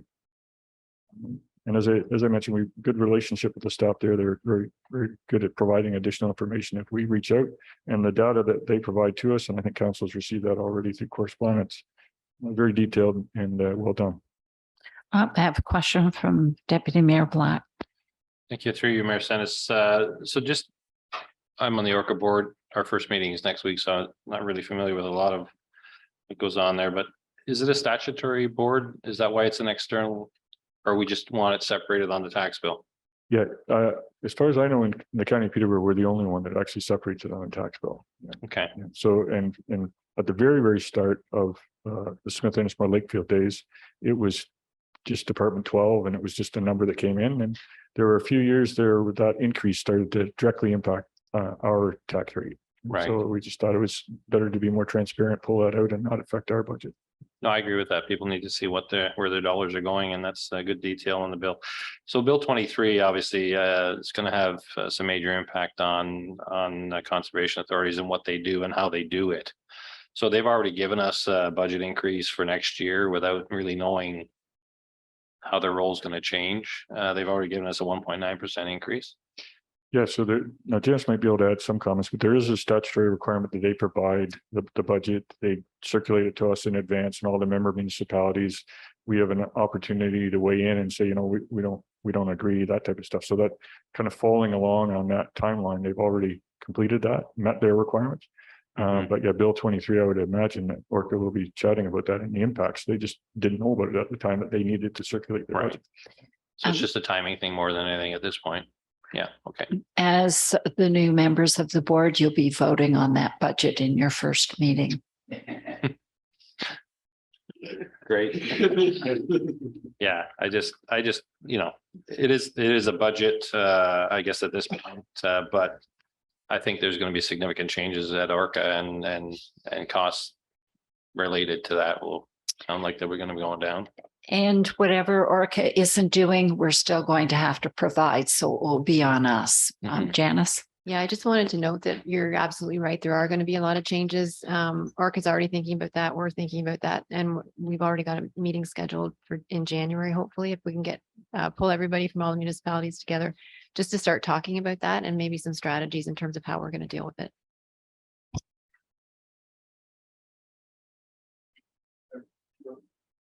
Two other slides on area rates. So the OPP costs, we have received the 2021 year-end adjustment. And so the adjustments from the OPP are always 2 years behind our budget year. They go through that adjustment. We've additional charge anticipated of $23,000 this year. So that will impact our accumulated revenue, basically our surplus that we're carrying forward, but it won't directly impact on the rate. We did receive our estimate for this year for 2023, sorry. And that does impact Smith and Ennismore wards only. And so it's likely that we would have a small decrease in the area rate in 2023 for the OPP. I have a question from Deputy Mayor Black. Thank you. Through you, Mayor Sennis. So the area rates for Lakefield and Smith and Ennismore are different. And that's based on a per household basis. Is that how it works? Actually, it's just whatever the area rate expense is, and then it's allocated against the ward assessment. And so the rate comes out from that. So it isn't per household, it's just based on each assessment class, and the rate is what the rate is. And do you have any idea what that is right now? I couldn't tell you just right now, but I could tell you before the end of the meeting for sure. Yeah, okay. I just have to pull it up. Yeah. I know that the area rate, for instance, for the next one we're going to talk about is in Lakefield. It traditionally has been higher than what the municipal rate is. So definitely a significant difference. Significant difference, yeah, almost double, right? Yeah. For policing, yeah. The difference in Lakefield, of course, we're operating under a contractual relationship there, which is a little different than the OPP arrangement. The 2023 schedule costs are still outstanding, so I haven't received that yet. But typically that would be in around this mid-December point that I reach out to them. There's a Schedule C attached to their contract there, and they just update that year over year. I did see they're in the same situation we are in with the election, right? So they were a little delayed in terms of rolling out their budget. I did see that they rolled something out earlier this week. We haven't been advised of any additional chargebacks for 2022. So at this point, and given our relationship with them, we wouldn't anticipate that for 2022. And so kind of a preliminary look through that, I would say that the area rate levy would either hold or decrease in 2023. And that's all I have in terms of slides specifically for impacts. All right, so we're looking for the recommendation be moved that the report of the manager of financial services regarding 2023 budget impacts and the related PowerPoint presentation from December the 8th, 2022 be received for information. Can I have a mover? Councillor Henry. And a seconder, Deputy Mayor Black, all in favor? That is carried. Thank you. And we'll move on to Mike Richardson.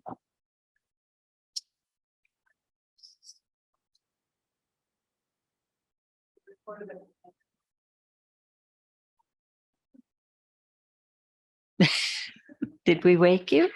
No. Okay.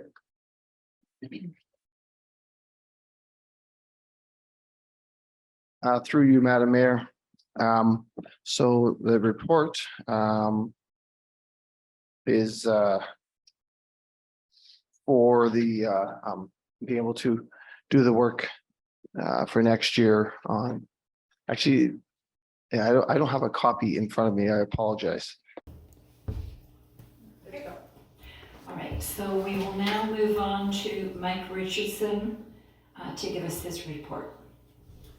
I hope I don't cause an outage again by my confused look and brain fart. And remember to go low tech all the time. I do want to make a comment earlier, or about a statement earlier by Mary. As an owner of one of the new compost makers and a digester, that's exactly what we had to do, because the winter, you know how hard it is. We haven't had any issues, and it works incredibly well. It reduced it to almost nothing, very usable, and now we're actually storing it for next year to compost the gardens. So they work really, really well, and it was worth the $150 we had to pay through Trent Lakes.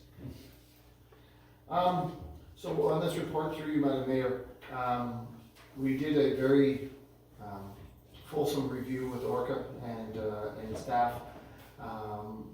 Have reviewed all of the condition assessment of the existing equipment, spoke with the previous owner, and these are the items that we feel are worth purchasing and are things that we will need anyways. They've been there for 24 years, so figuring out exactly who owned what, it wasn't the easiest thing, but we have assessed that these things are owned. We've had professionals come in when necessary, i.e. the wooden storage shed and the electronic gate. Orca was looking at something that was in the range of $55,000 to $60,000. They would recommend using a lot of the hard equipment. We'll use exactly what's there, and then look at upgrading with something slightly better than the swipe cards that are there. But all the infrastructure can be reused for that. It really is just the face of the unit the motherboard. So all in all, it's a pretty small price to pay to make sure we keep all the equipment and some of the infrastructure that's there, which will allow us to have our first year with the new operator and truly assess everything else, which is the plan and part of the other budget item. So if there are any questions, I think it's a brief report, so it's fairly self-explanatory. Are there any questions? Deputy Mayor Blunt. Speaker Mayor Sines, just, Mike, what do you think the cost on the dollar is for this stuff compared to new? We pay 10% on the dollar for that gate system. Is it worth $100,000? We're paying 10. No, I would say landed there? When according to the part of it's hard to say because it's items that are, you know, it's literally a head and a pipe and whatnot. So I know the technological side, Orca had been, the operator, the manager for Orca had been to a trade show just a week before that he and I walked around, and he was saying for the system, the guts of the system and having it piped in was 55 to 60. The hard fixings are probably that same amount again. Yeah. So if we're going to pay 5 on 100, they're 20 cents on the dollar. Perfect. Yeah, great. Thank you. All right, so if there are no other questions, the recommendation was to receive the report. Hello? 5%. Yes. It was to receive the report? Okay. To approve, receive the report and approve the purchase. All right. Minister, yeah. I'll move it. Moved by Deputy Mayor Black, seconded by Councillor Henry. All in favor? That is carried. Thank you. We have no consent items. We'll move down to other new and unfinished business. So when we had our meetings individually, you all gave myself and Janice your priorities. Is there anything that you missed when we had our discussions?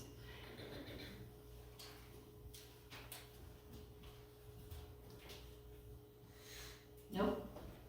Okay. All right, that was quick. So we will move on to our confirming bylaw 2022-0789. I need someone to move it. Mary, would you like to move it? Seconded by Councillor Boyko. All in favor? That is carried.